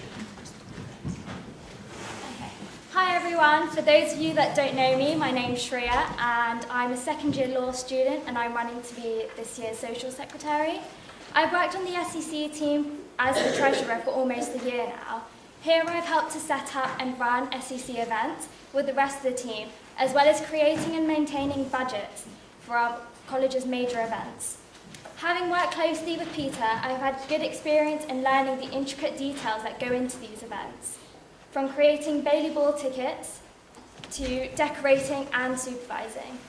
I've also learnt to do a lot of the work that goes on behind the scenes, such as attending FICOM meetings to get budgets approved and thinking of new ways to negotiate and save money so that it can go towards more decorations or better entertainment. John's events are improving year on year, and I want to continue this trend by working towards my aims. Firstly, I would like to do my best to fix technical issues such as transporting entertainment in and out of John's day, as well as preventing the marquee disruption during Bailey Ball. These are some of the things that often go unnoticed, but they do have a major impact on the overall event. Additionally, I would like to collaborate closely with the tech reps to help fundraise to improve our own college tech. I have already liaised with Peter and the SEC tech reps about this. If we can invest in new technology, it could save money overall for the event, rather than us having to borrow other colleges' equipment. Next, I would like to make second term more lively by introducing another event, possibly an intercollegiate event with Chads, for example, which can be a pick-me-up for people during the summative season. I'm open to ideas about this, and it will be a decision made with the rest of the team, taking into account all of their opinions, as I'd like to get them more involved in these sorts of decisions. It doesn't have to be a ball, but maybe something like a megaformal so that it can be more cost-effective. Another thing is improving the alcohol issue at Summer Ball. And although I cannot guarantee a major improvement, I would like to look into more alcohol or subsidised prices on drinks. On this topic, of course, one of my main aims is to keep budgeting better, so that ticket prices for our major balls do not increase significantly, and if anything, they can be lowered. I would also like to work more closely and collaborate with the Fashion Show Committee and expand their use of college decorations and other resources, as well as budgeting, so that they can benefit from the SEC's contacts, publicities, and these resources, and so they can work with these in producing an even better event. I've had an absolute pleasure working with this year's SEC team, and they've all done an amazing job to bring you the best event, and I hope you all have enjoyed them.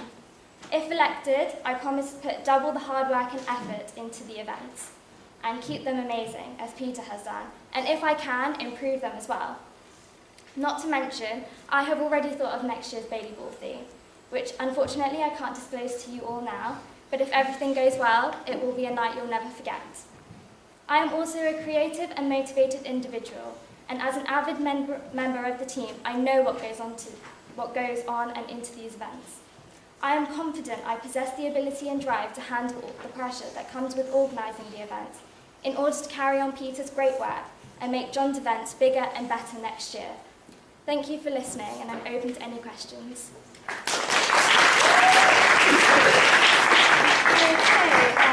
Question. Soj. So historically, John's Day received a reasonable amount of financial contribution through college and more specifically Mark Ogden. So you'll often you'll bring John's Day voting, Mark will pick out bits to on the fund. This year will be the first year without Mark there doing this. How do you plan to sort of move into negotiations with the new senior tutor and that sort of changeover period? And also, cheeky side question, thoughts on cheese being Bailey Ball? It's something that if it goes with the Bailey Ball theme, I would definitely be open to. As regards to John's Day, it's definitely worth looking into other contacts and sponsors. I would also reach out to Mark Ogden and see if he would still contribute at least a little bit to John's Day, if not as much.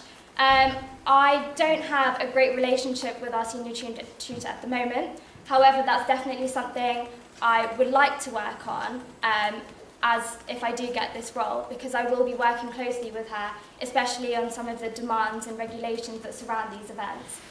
So yes, it's definitely something I will look into.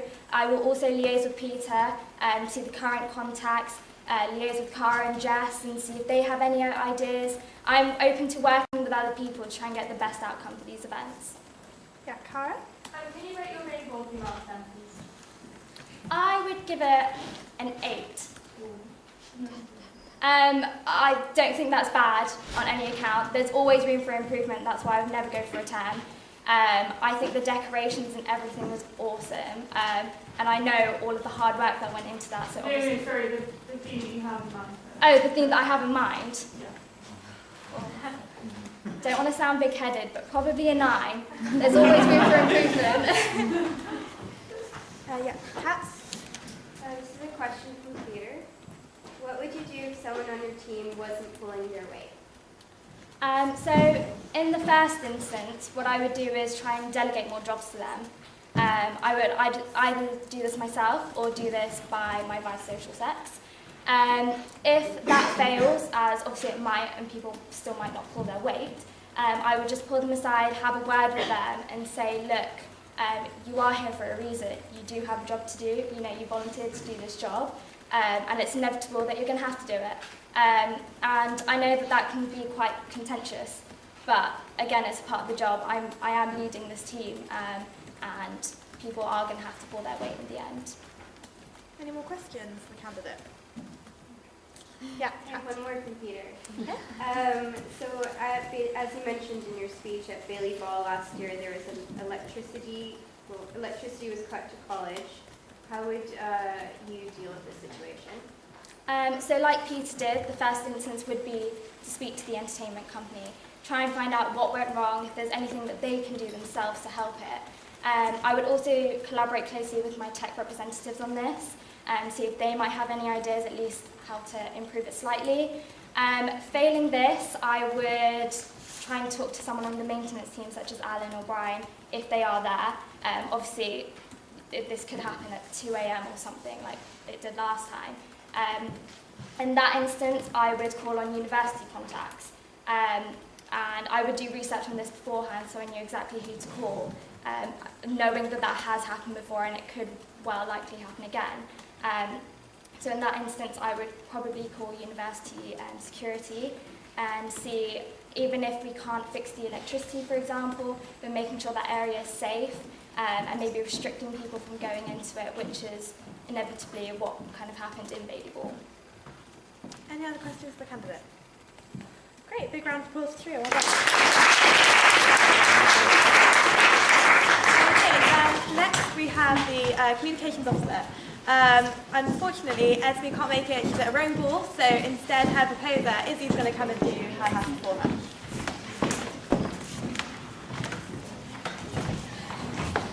So I'm going to apologise not only on Esme's behalf but on my own. The seconder is also at rowing ball, so my voice is what we've got, I'm afraid. There we go. Okay, so from Esme. Hello everyone. May I first apologise for not being present. I would have loved to have been here, but committed to go to rowing ball before I had decided to apply to the post of communications officer. Poor me.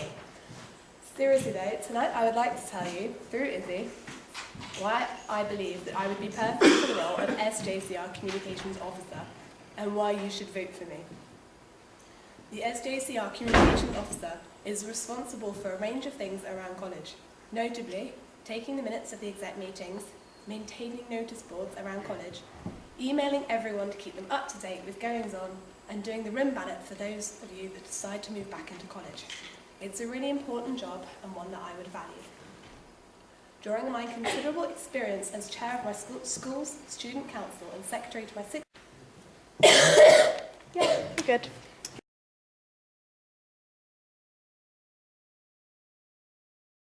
Good? Yeah, we're good. Sorry, everyone. In contributing to this week, I hope, again, to include more people, aiming to make this funny and light-hearted in order to brighten everybody's week and interest them. I would enjoy including more dates for your diary in order to offer everyone even more opportunities. After all, uni is the place to try something new and broaden your horizons.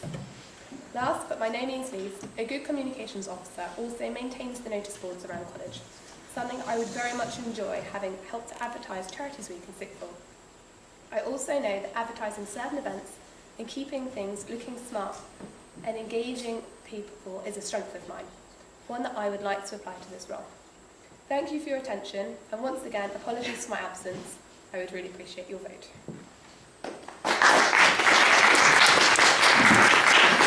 Are there any questions for Izzy to answer on behalf of Esme? I have pre-discussed all possible answers, hopefully. Yeah, Liza.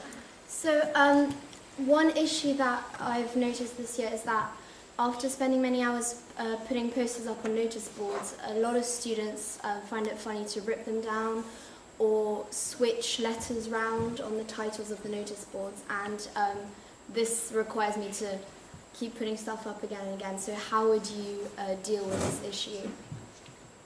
Okay, this is one we did not discuss, but I know that Esme has been discussing the roles of the comms officer very seriously, and more importantly, how often it's going to require work. I know that she is aware that she will need to be in college and checking certainly her pigeonhole, if not the notice boards, at least a few times a week. So by definition, she's then in college, aware of these things. I really hope that people don't do that, but if they do, they do. But that's one for Esme to possibly answer another time. But I do know that she is very much aware of what responsibilities involve in terms of the time commitment and being in college able to see the notice boards. Any other questions? Liza?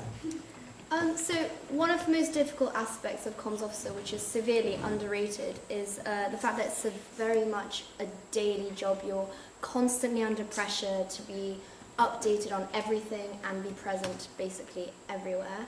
And this includes, posting constantly on different social media and obviously putting up notices and so on.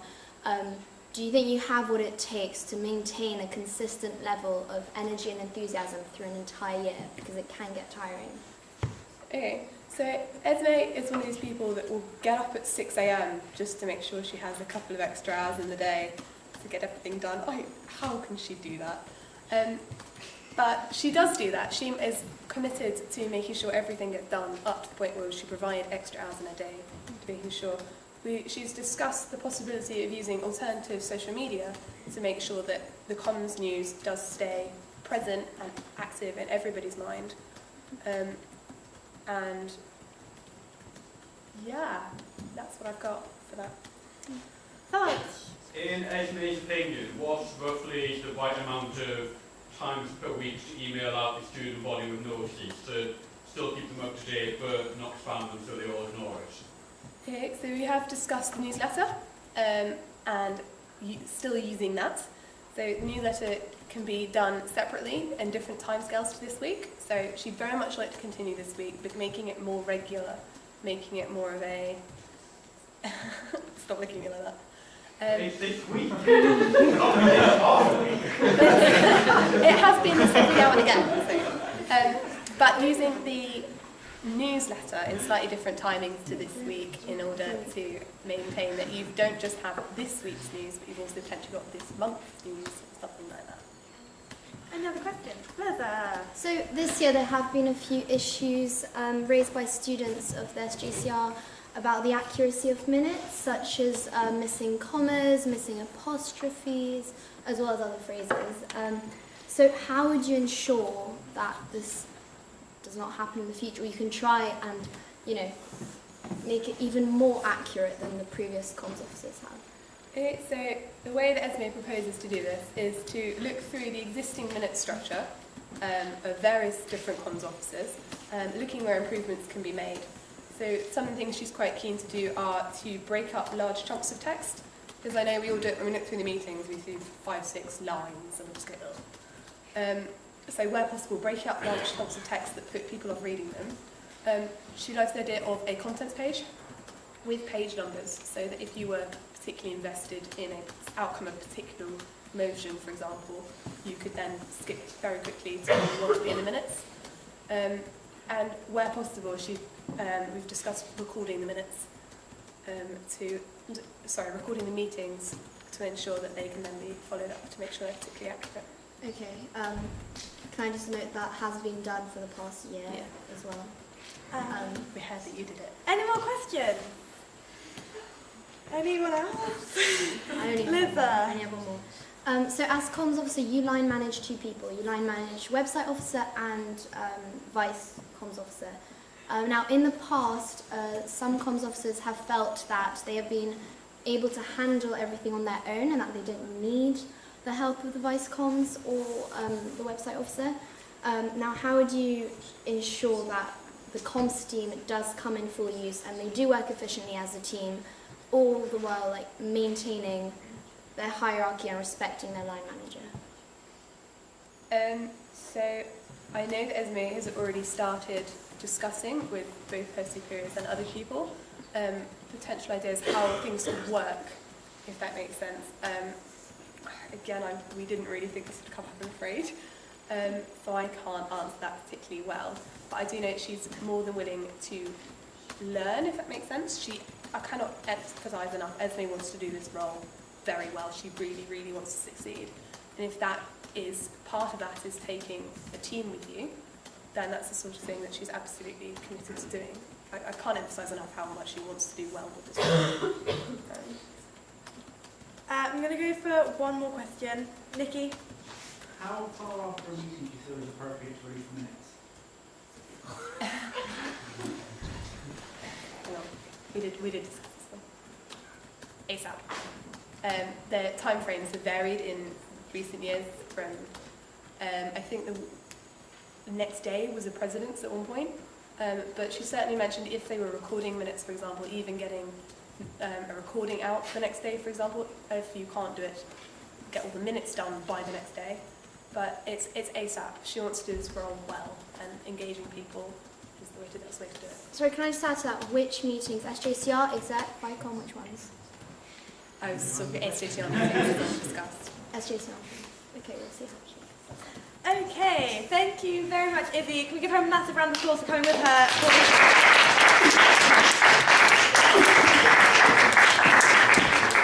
Okay, thank you. Next, I'd like to move on to Treasurer. So, Connor, if you'd like to come up.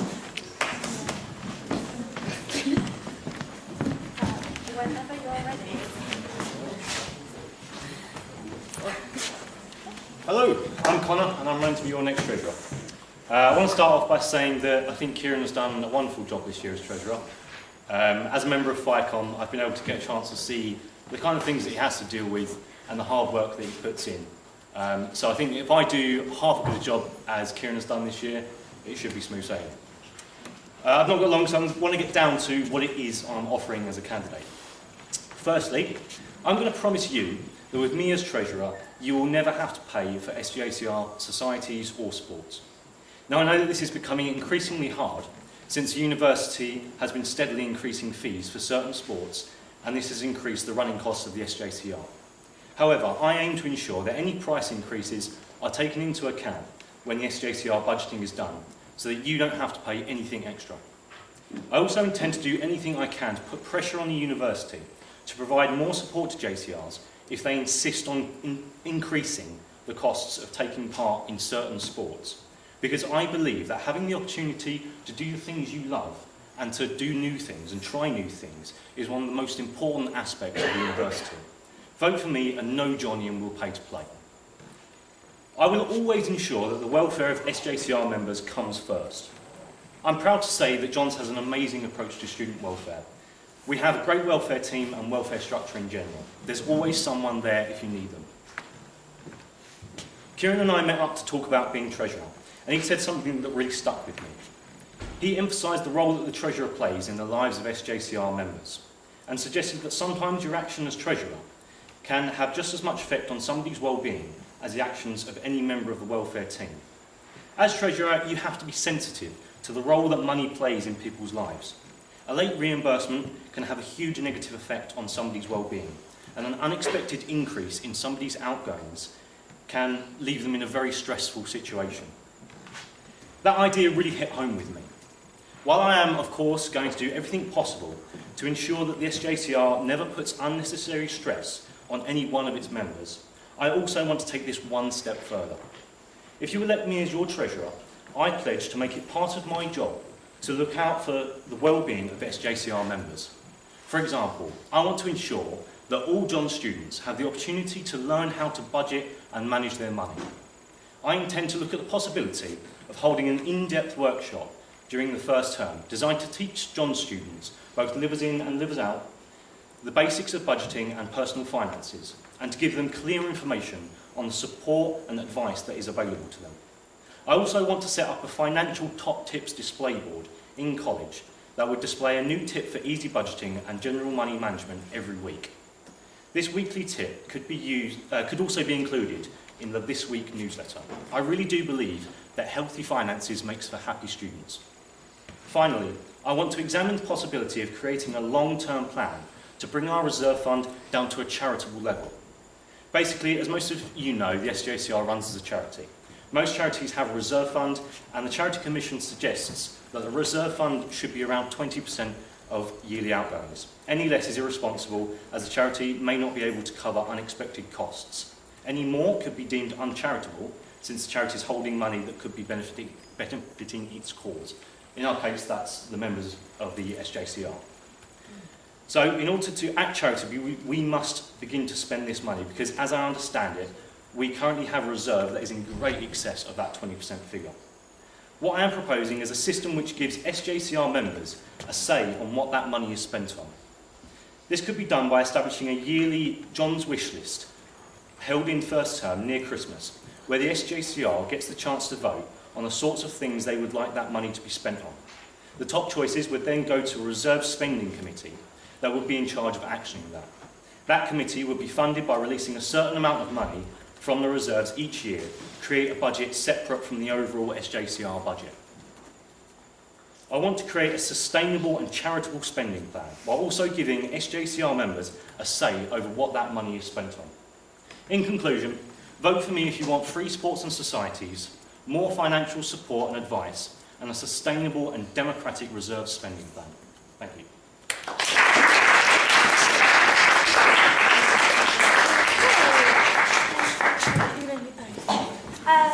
Yeah, I'll take questions now.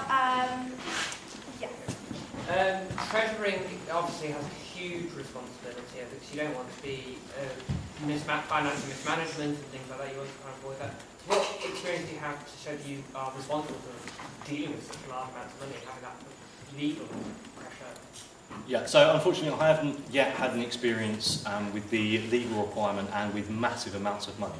But I was head boy at my secondary school, and we were quite lucky in our secondary school to actually get a chance to budget some money.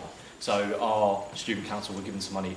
It wasn't anything comparable to this, but it's the same kind of principle. I also work part-time in retail, so I take an interest in our kind of weekly profits and our targets. So I know the basics of budgeting and things like that. Obviously, I take very seriously the legal requirements and the legal responsibilities that I will be taking on. And I'm really looking forward to having that responsibility. Yeah, any other questions? Yes, Todd. Could I ask you a clarification thing? I think you mentioned it in your manifesto and your post on the giving financial advice to students outside of it. The Treasurer didn't receive any formal financial training or that kind of thing. So what would enable you to give that kind of advice to work? Presumably like you've not lived out managing budgets, so how would you then advise livers out on how to manage their living out budget at work? So hopefully I've been quite clear with my Husts and my manifesto. It wouldn't be me giving that advice. Any advice, that kind of informal advice that I could give, like top tips, I would be happy to. But I'm more interested in looking at the possibility of setting up a workshop, which would probably bring in outside kind of expertise, and also pointing people in the right direction. There's a lot of different organisations and kind of people that are there if you need them in times of financial stress or just in general. So I think what I want to stress is that I would make it part of my job role to make sure that people know where to go when they need advice, and that it actually plays an active part in the SJCR. Yeah. You mentioned about how difficult it is for some students to kind of pay for things and then wait to get reimbursement back, and obviously that can sometimes take days. How would you feel about getting an SJCR debit card? So in terms of what would that debit card be used for? So instead of, say, a student having to pay out their own money and then we reimburse them, you just pay it like with the SJCR debit card? I think that's definitely something we could look at if it was viable to use it in every situation or most situations where people are currently spending their own money. As long as there aren't any considerable downfalls to that, I think that probably would be a much better way to go about it. So obviously as Treasurer, you'll be responsible for things like approving motions for spending requests to help various things around college and the common room. What sort of process, what sort of rationale would you operate under to make sure that you're approving the ones that really matter? So I think you have to look at whether it does good for the SJCR. The SJCR is a charity, so we are running as a charity for the benefit of our members. So if a society or sport or anything, motions for spending, are requesting money, it has to be in the interests and for the benefit of the members of the SJCR. Saying that, it has to be in line, so the amount of money that we are going to spend will have to be in line with the thing that we're getting back. I'd like to see tangible benefits from our spending, so stuff that we can see and hold is preferable, but also I know that it's very important for things like experiences and one-off payments. But I would be very careful to spend a lot of money if I'm not sure that we're going to get a lot back. Okay. Yes, Arnold. When I colleagues four previous treasurers in the room, I think we've all had different issues with the role and different difficulties. What do you envisage to be the hardest thing about the role of treasurer? The hardest thing about the role of treasurer? I think it's probably deciding an overall direction for the SJCR in terms of what approach are we going to take to spending. Are we going to try and keep all the budget lines as tight as possible, or are we going to act as a charity and I think give some leeway to things that are going to benefit the SJCR?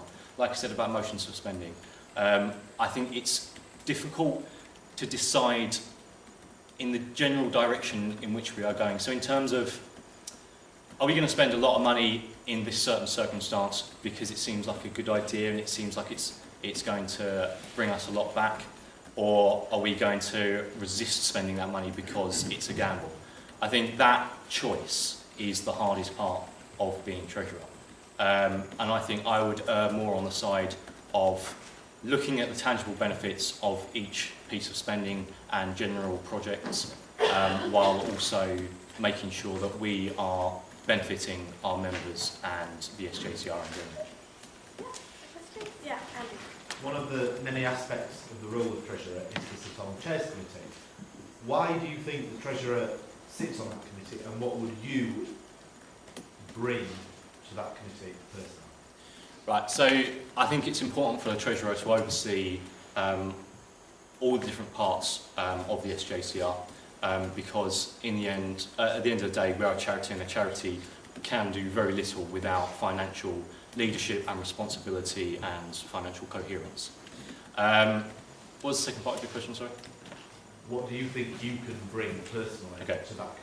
So I think I'm very organised in terms of making sure that whatever information will be needed at each committee meeting is at hand, or I know where it's accessible.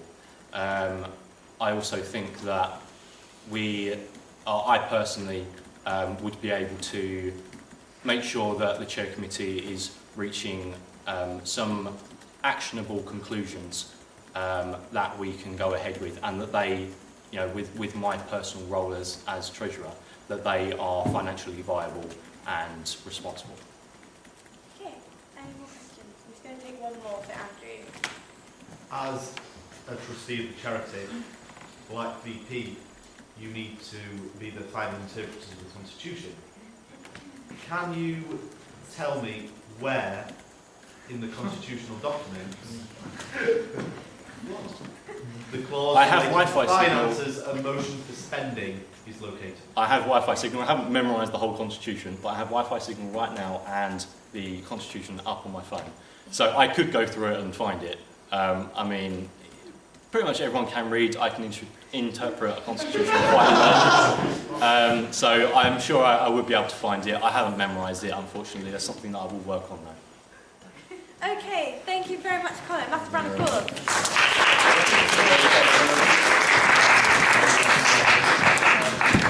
Okay, next we're going to do the welfare officer election.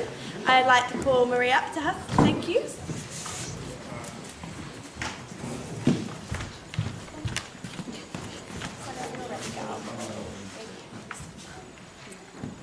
Hi everyone. For those who don't know me, my name is Marie. I'm a second-year psychology student, and I would love to be your new welfare officer. I have enjoyed being on the student support team during last year, and would love to continue the wonderful job Carol has done. Personally, I believe that mental well-being is hugely important, and we should all take special care of it. This is especially true in a high-pressure environment such as Durham University, where it is very normal to experience feeling of stress or even anxiety. Therefore, I would love to continue the work that has been done in previous years of promoting awareness around college about mental health and making sure that everyone knows where to find support if needed, such as informing people about the counselling services the university offers. Furthermore, I would also like to bring a few new aspects to the welfare team. One of them being a monthly tea and cake event, where everyone from John's would have the opportunity to get to know the welfare team while chatting to them and eating cake. This could prevent possible feelings of fear when coming to the welfare room without knowing who the person sitting behind the scary door is. Moreover, this would also be a wonderful opportunity for the welfare team itself to get to know each other better, helping to create a more supportive environment for people working together. My second aim would be to promote welfare more on social media. I'm aware that the welfare Facebook page is already running. However, I would like to better inform people in college about facts related to mental health, as well as about events running in the university. Additionally, after being an international rep during the Freshers Week and taking care of all of the international students, I realized how difficult it can sometimes be for those students coming to university and facing a culture shock. This applies especially to students coming from overseas, as the cultures are really, really different. Therefore, I would like to support Cara's aim in ensuring that these students are involved in college life and feel very comfortable in Jones. Also, I would like to support the Godparent program introduced by Cranmer Hall, which gives international students staying in Durham during Christmas or Easter adoptive families who can invite them over for a meal and offer them a family-like company during these holidays. I would also like to support national celebrations such as the Chinese New Year and other festivals from different cultures. Last but not least, I would love the opportunity to support the welfare events team to help and organize events promoting how we can take care of our mental health and continuing with the stressless events. Overall, I believe I would be a good welfare officer as I have experience of being on the welfare team. I was a FREP and I have also undertaken nightline training. But most importantly, I care about mental health immensely and therefore would love to ensure that everyone in college knows that it is okay sometimes not to be okay. Thank you.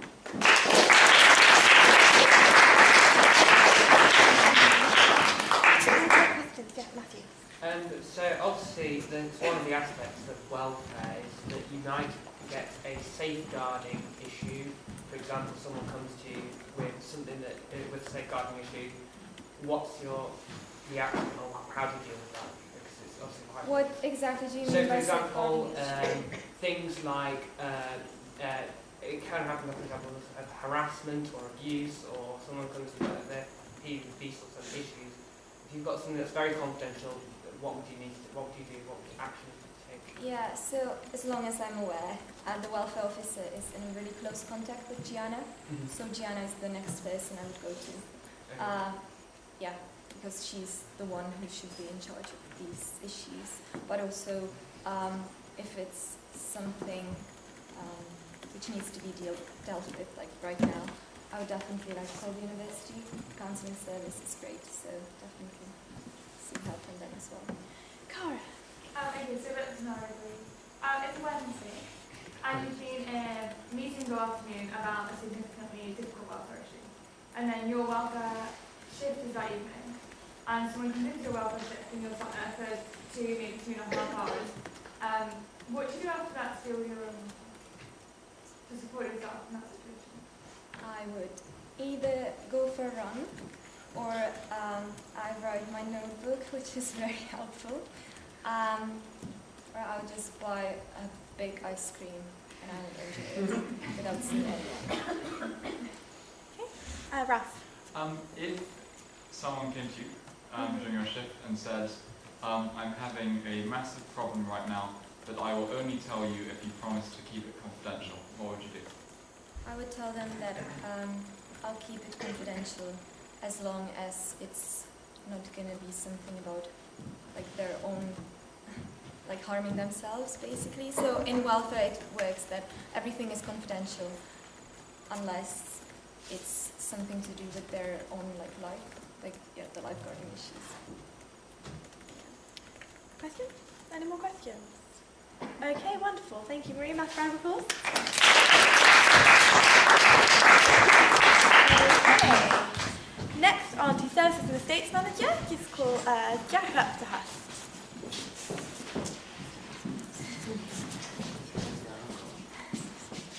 Yeah, I was going to get out. Do you want my gown? Yeah, that would be great.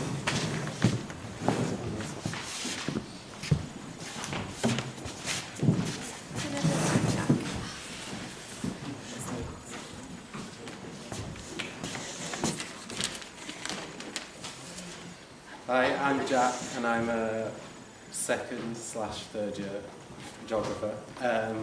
So I've had quite a few roles over my time at Durham so far, which have given me experience which I think will be quite useful for the role.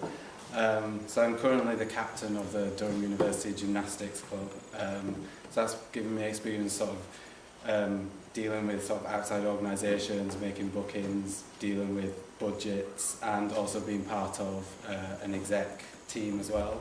I was also the Open Day coordinator and Freshers Week coordinator, which Freshers Week coordinator was kind of a co-op to the exec role, so I've had experience being on the exec for a term already.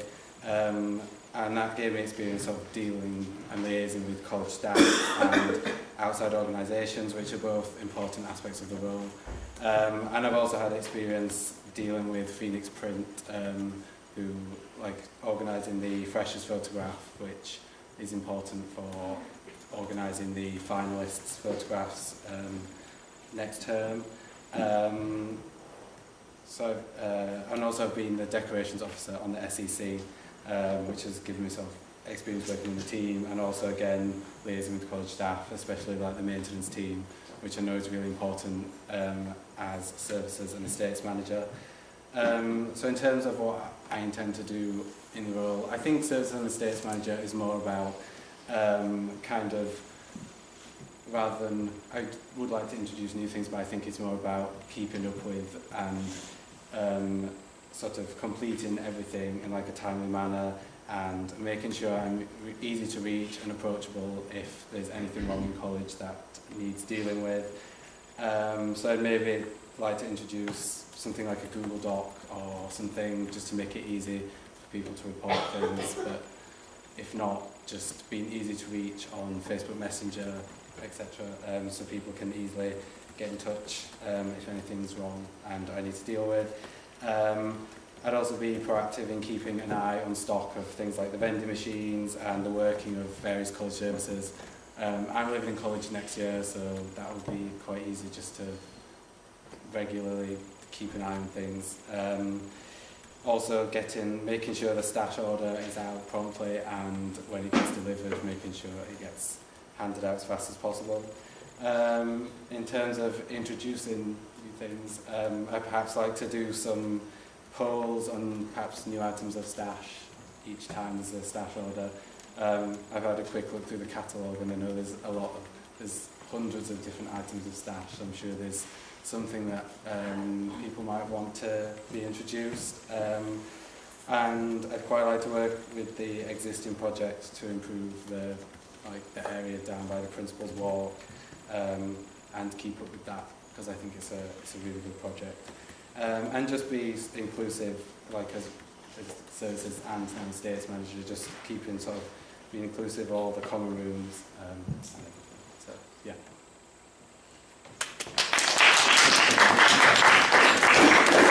I have a question. Cara. Yeah, so I'm a service manager. What I think is actually really significant question is, how many items of staff do you think is appropriate for any one time? I don't think there's a limit. I mean, I own a lot. I think I counted, I nearly own 20 pieces of stash. So I don't think there should be a limit. Kat. What kind of ideas do you have in mind for the improvement of the Principal's Walk?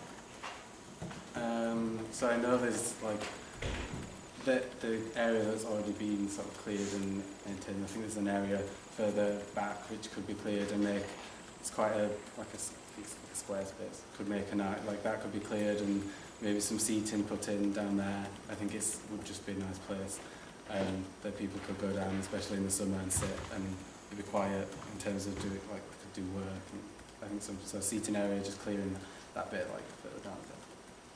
Yep, and then question, Andrew. The role of services and estates manager is quite a new position when the services manager merged with the different house reps. How do you see the estates part of the role, and what would you do to further develop it?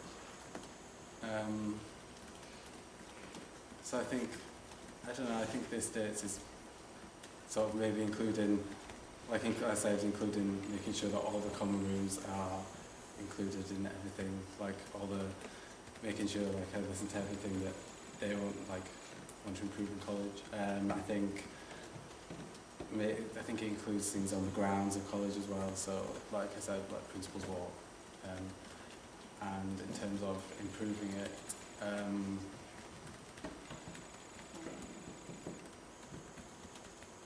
not sure. I think it's just like keeping up with everything that needs doing, rather than as much improve, like adding new things to the role. I think it's just making sure everything's done promptly and kept up with as fast as possible.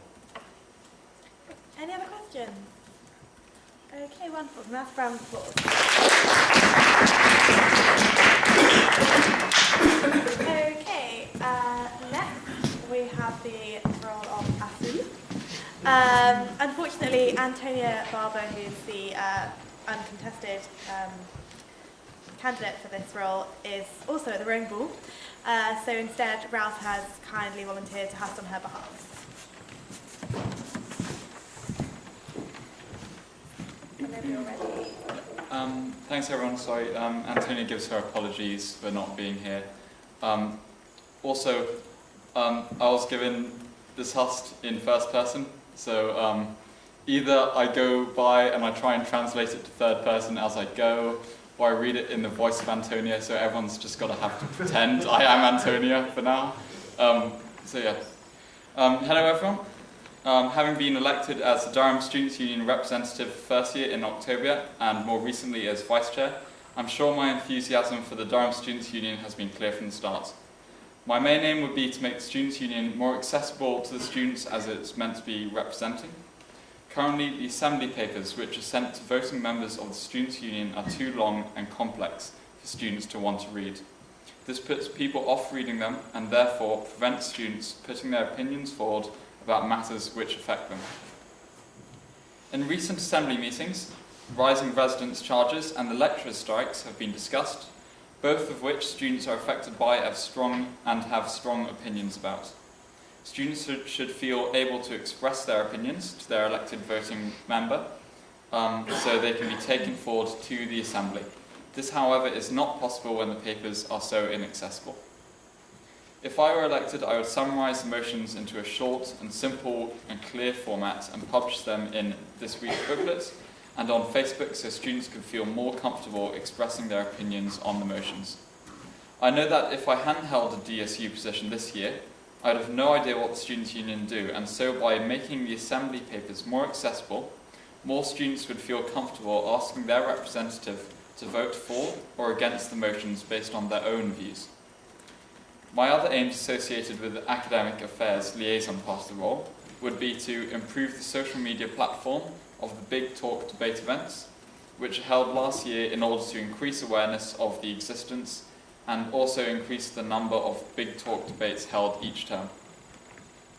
I would encourage John students to decide on the debates they want to have held in college through the use of online polls, which would hopefully increase the students' interest and therefore attendance at these events. Having seen a member of all the college fresher groups this year due to my current DSU role, I have seen the debate events which are being held by other colleges and believe this would be something I could improve upon if I were fortunate enough to be elected. Thank you for listening, and if you have any questions, you're welcome to ask them to me now, and I will try and speak on behalf of Antonia. We've discussed about some of the policies. However, I'd thoroughly recommend either approaching her in person, she's very approachable, or just sending her a Facebook message. Okay, thank you. Any questions? Yes, Andrew. So the other academic affairs position within the wider company is that of the NCR Academic Affairs Officer, who organises regular Broadlands seminars. How would you work with the NCR Academic Affairs Officer and increase an undergraduate presence at these events? Well, one thing Antonia is very keen on is increasing the attendance of what she calls these Big Talk debate events, which are not held this year but were held in previous years. I think Antonia believes that these Broaderlands lectures sort of engulf Big Talk and would therefore really like to be advertising these. She's not too worried whether it's organised by her or someone else. She just wants attendance at these events to increase and get the word out, really. Okay, yeah. So this is more of a point of clarification. I don't know whether you'll be able to answer that. Would being the vice chair of the Durham Students' Union make you unable to be a college representative as well? Do you have to resign one role or the other? I'm not sure. So currently she's the first year representative, and this allows her to be chair. She will then proceed, if she were elected, she would then proceed to be the college rep. I'm not sure if she would be able to keep her vice chair status. Fodge, did you know? She can, yeah. She'll end at the end of Easter term, but there's only one assembly meeting in Easter term, so they'll only overlap for one assembly meeting. She could then send a junior rep in her place for that one. Yeah. Okay, any other questions? Thoughts? A current SU assembly papers lengthwise often end up being rather full with SU special officer reports. However, at assembly meetings, for the purpose of keeping the meeting short, the SU officers will often assume that their reports within the papers are being read. So how would you compromise between keeping the papers short but also still having SU officer accountability on that side? Yeah, this is one of the things we did go over in detail. Antonia showed me the length of the student union reports, and quite frankly, they're just disgusting. What Antonia wants to do is to create a summary document of the report. Then people could read through the summary document, which she hopes to be about 2 pages long. If they were interested in one topic in particular, they will have page number references, so they could then read in detail what was on the student union report. Any other questions? Okay, wonderful. Massive round of applause. Okay, next we have Sports and Societies Officer. Again, this rowing ball's getting in the way. So Holly has kindly volunteered to host on behalf of Andy. Hi everyone. Oh, that was an interesting sound for my voice. I'm going to keep this really short because, yeah, it's uncontested. So Andy's God, that sounds awful. Andy's a first-year student studying natural sciences, and last term was elected to be the Assistant Sports and Societies Officer. So within this role, he's helped to coordinate sports teams, organise this year's colour events, and has obviously been meeting with other college sports officers and college sports managers. On an intercollegiate level, he wants to engage a lot more, obviously in terms of sports, it's kind of by the nature of it, but in terms of other societies, he wants to engage kind of choral competition things. Andy, don't hate me when you see this. So he just wants to increase participation and encourage students to take up new hobbies by introducing more taster sessions and fairs throughout different terms. He wants to assist the college sports officer at Team Durham with any issues that they may have, and wants to support all presidents and captains with any help that they may need, including maintenance, improving, where possible, the sports kit, as well as organising stash for societies. So please vote for Andy. Otherwise, I will cry a lot, and I will sing at the next open mic night. And for anyone who knows me, you don't want that to happen. So please vote for him. Okay, thank you, Holly.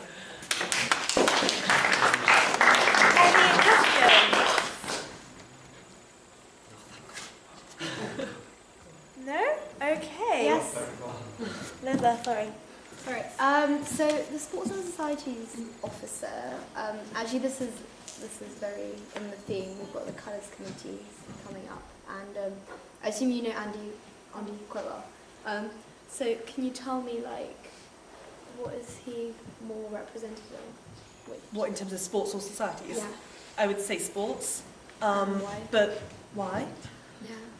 Sorry, I couldn't really give you a list of what he participates in.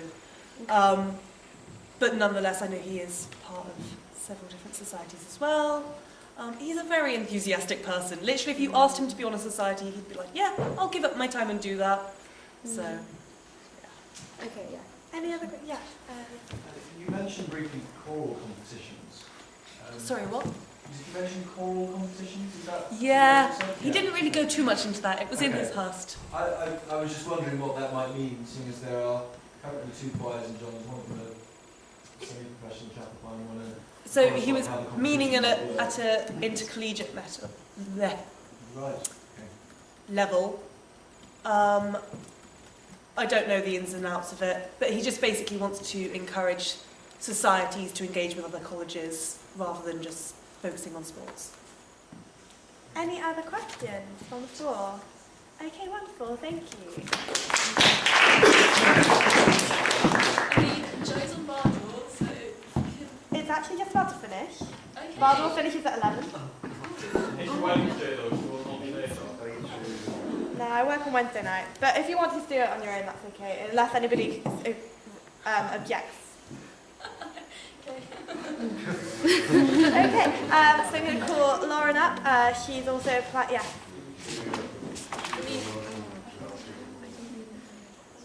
Yeah. Well, I don't know if that's necessarily... He's literally like 20 metres away, just to get If you want to, but... No, that's You not know about the youth hosting alone, it's you're willing to join people. I can't remember if we changed it to that was loud. Wait, is he just drinking a bottle? No, he's literally working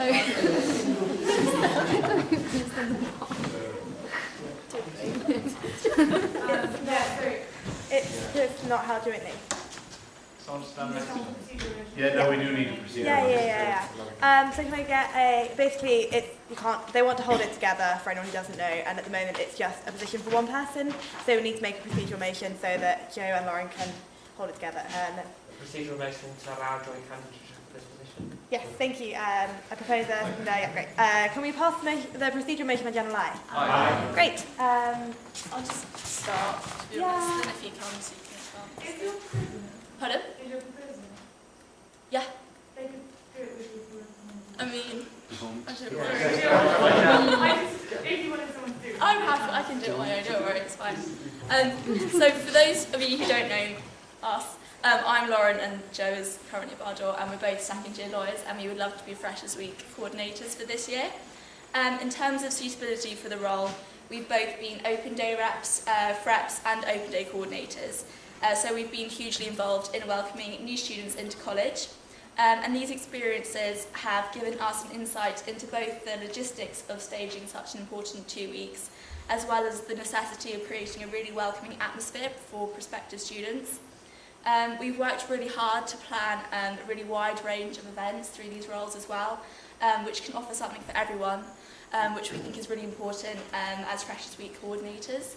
Equally, such roles have given us an understanding of the organisation and commitment required to be Freshers Week coordinators, as well as the importance of working effectively in a team and building good relationships with college staff. If elected, our main aim would be to guide freshers through their first fortnight of university life, which we would achieve through choosing a strong team of frats with various skill bases. It's the best bit. We would work closely with our frat team and the exec to help us organise a variety of events, specifically aiming to develop more alternative indoor activities in college throughout the week, reducing the pressure to always go out and making sure that all students were comfortable with the activities that they had chosen to do. We'll do the last bit. Oh, the very last bit. Sorry about that. Ultimately, as Freshers Week coordinators, we would love to show how incredible and unique a college John's is. We're passionate about every element of college life, and we want to share this with the undergraduates and sharing their experiences.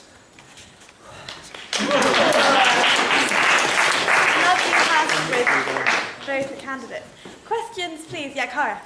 So I had a brief speech about this today, but I had a very passionate conversation with the Freshers Week coordinator from about 2 or 3 years ago in the bar the evening, who is desperate to know whether or not it's still allowed for preps to drink, because he really pushed that motion.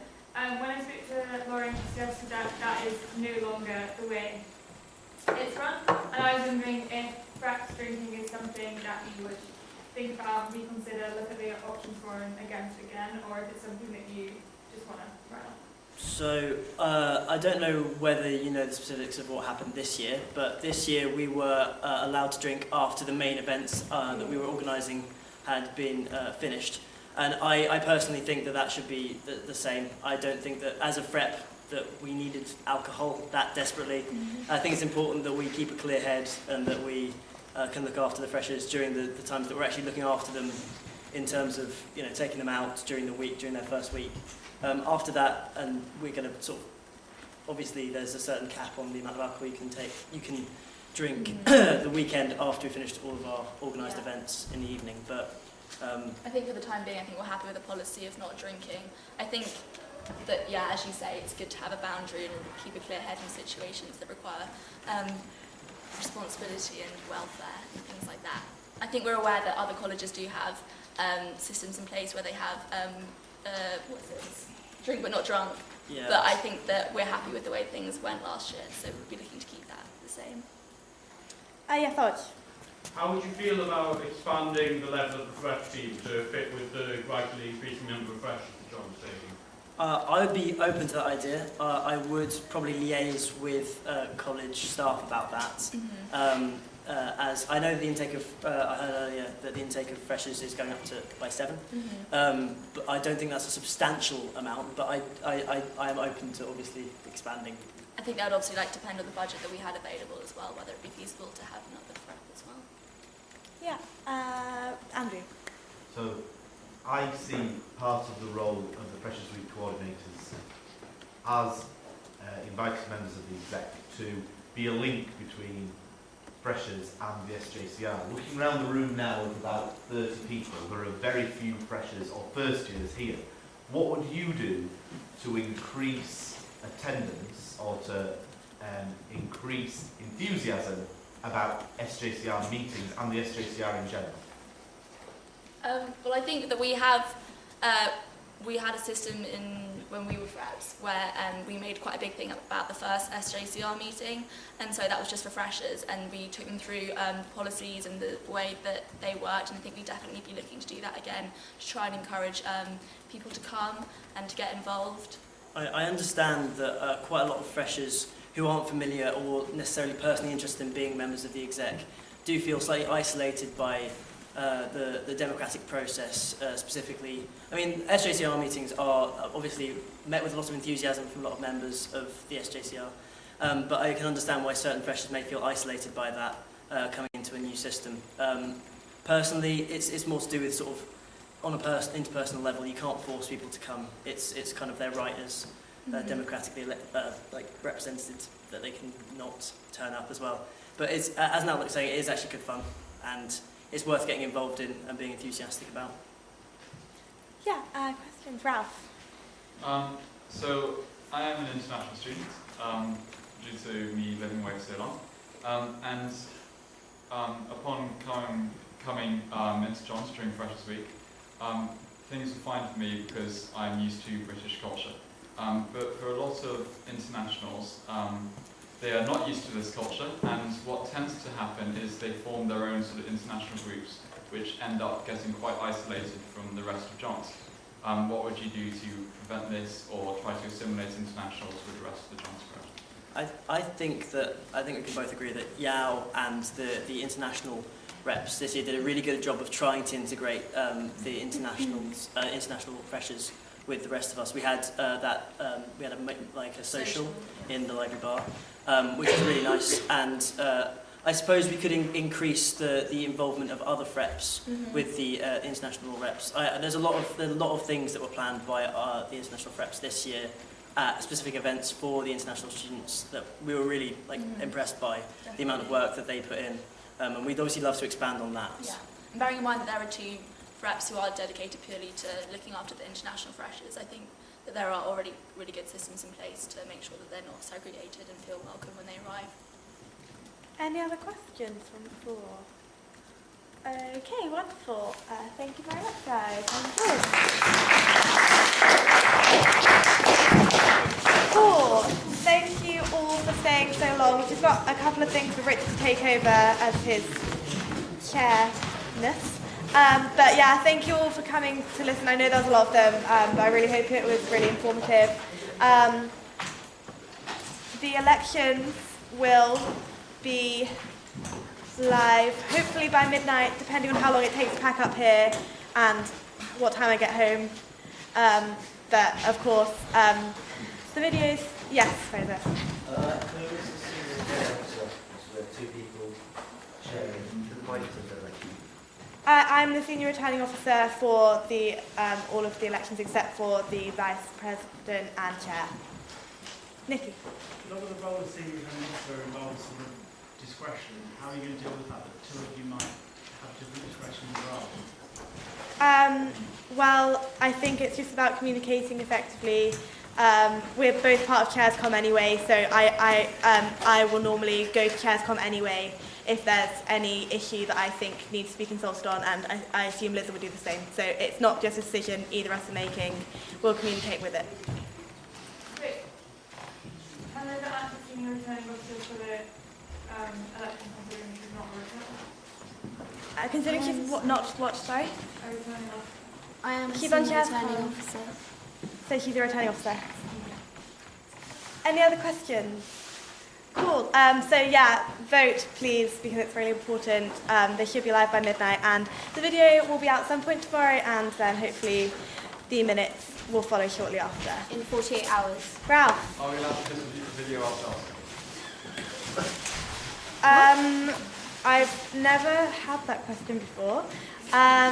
What do you mean, like the whole video or parts of the video? Yeah, using the video. He basically says, can you both post on Facebook and be like, this is my house? Yeah. Yeah, I don't see why not. That's fine. Yeah, sure. Any other questions about vice chair stuff? Sorry, can I just note, so that will allow all candidates to be doing the same thing? Yeah. If they wanted to? Yeah. Yeah. Okay. Nikki. Slightly confused. So, in terms of senior returning officer questions, can you answer as a candidate and then the other senior returning officer agrees with you anyway? Or What do you mean exactly? so do you and Liz have to agree that the two senior returning officers? No. Can you disagree? So questions like that, can you really answer? Because you're also running for roles. So should I be answering that? I don't think it's I'm answering from a perspective of everyone will be able to do it. It's not a particular one for him. I don't see how you can answer questions as a senior returning officer that also are part of the election running squad.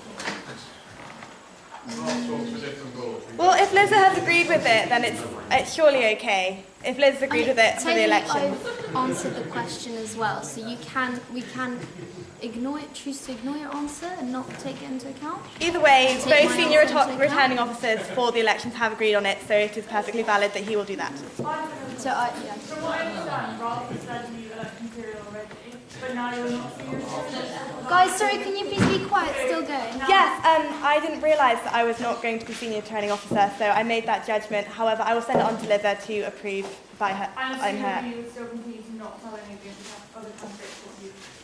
Yeah, I would do that. I would do that anyway. It's my that's my role as vice chair. I'm completely impartial. Any other questions? Okay, I'm going to hand over to Richard. Because we're now going to go. Oh boy, what a day! Let's see. Announcements. It's so going to be really quick. But we've got this vote. We've also got the DSU votes, the student officers. Really important that we vote. It takes at most 15 minutes. So we've not got a long vote, but please vote. It's really important for the direction of the university. Andrew. No, Billy, go first. It's just another vote. The Sports Personality of the Year and Performing Arts Personality of the Year manifestos will all be received this evening. The vote will go live at some point tomorrow. I'll send an email around when it goes live, but you will then have between tomorrow and the event, which is the 2nd of March, to vote for your finalist, Sports Personality of the Year and Performing Arts Personality of the Year. JMS Jazz Night on Sunday. Good. Any other business? No? Thank you very much for coming. Bye.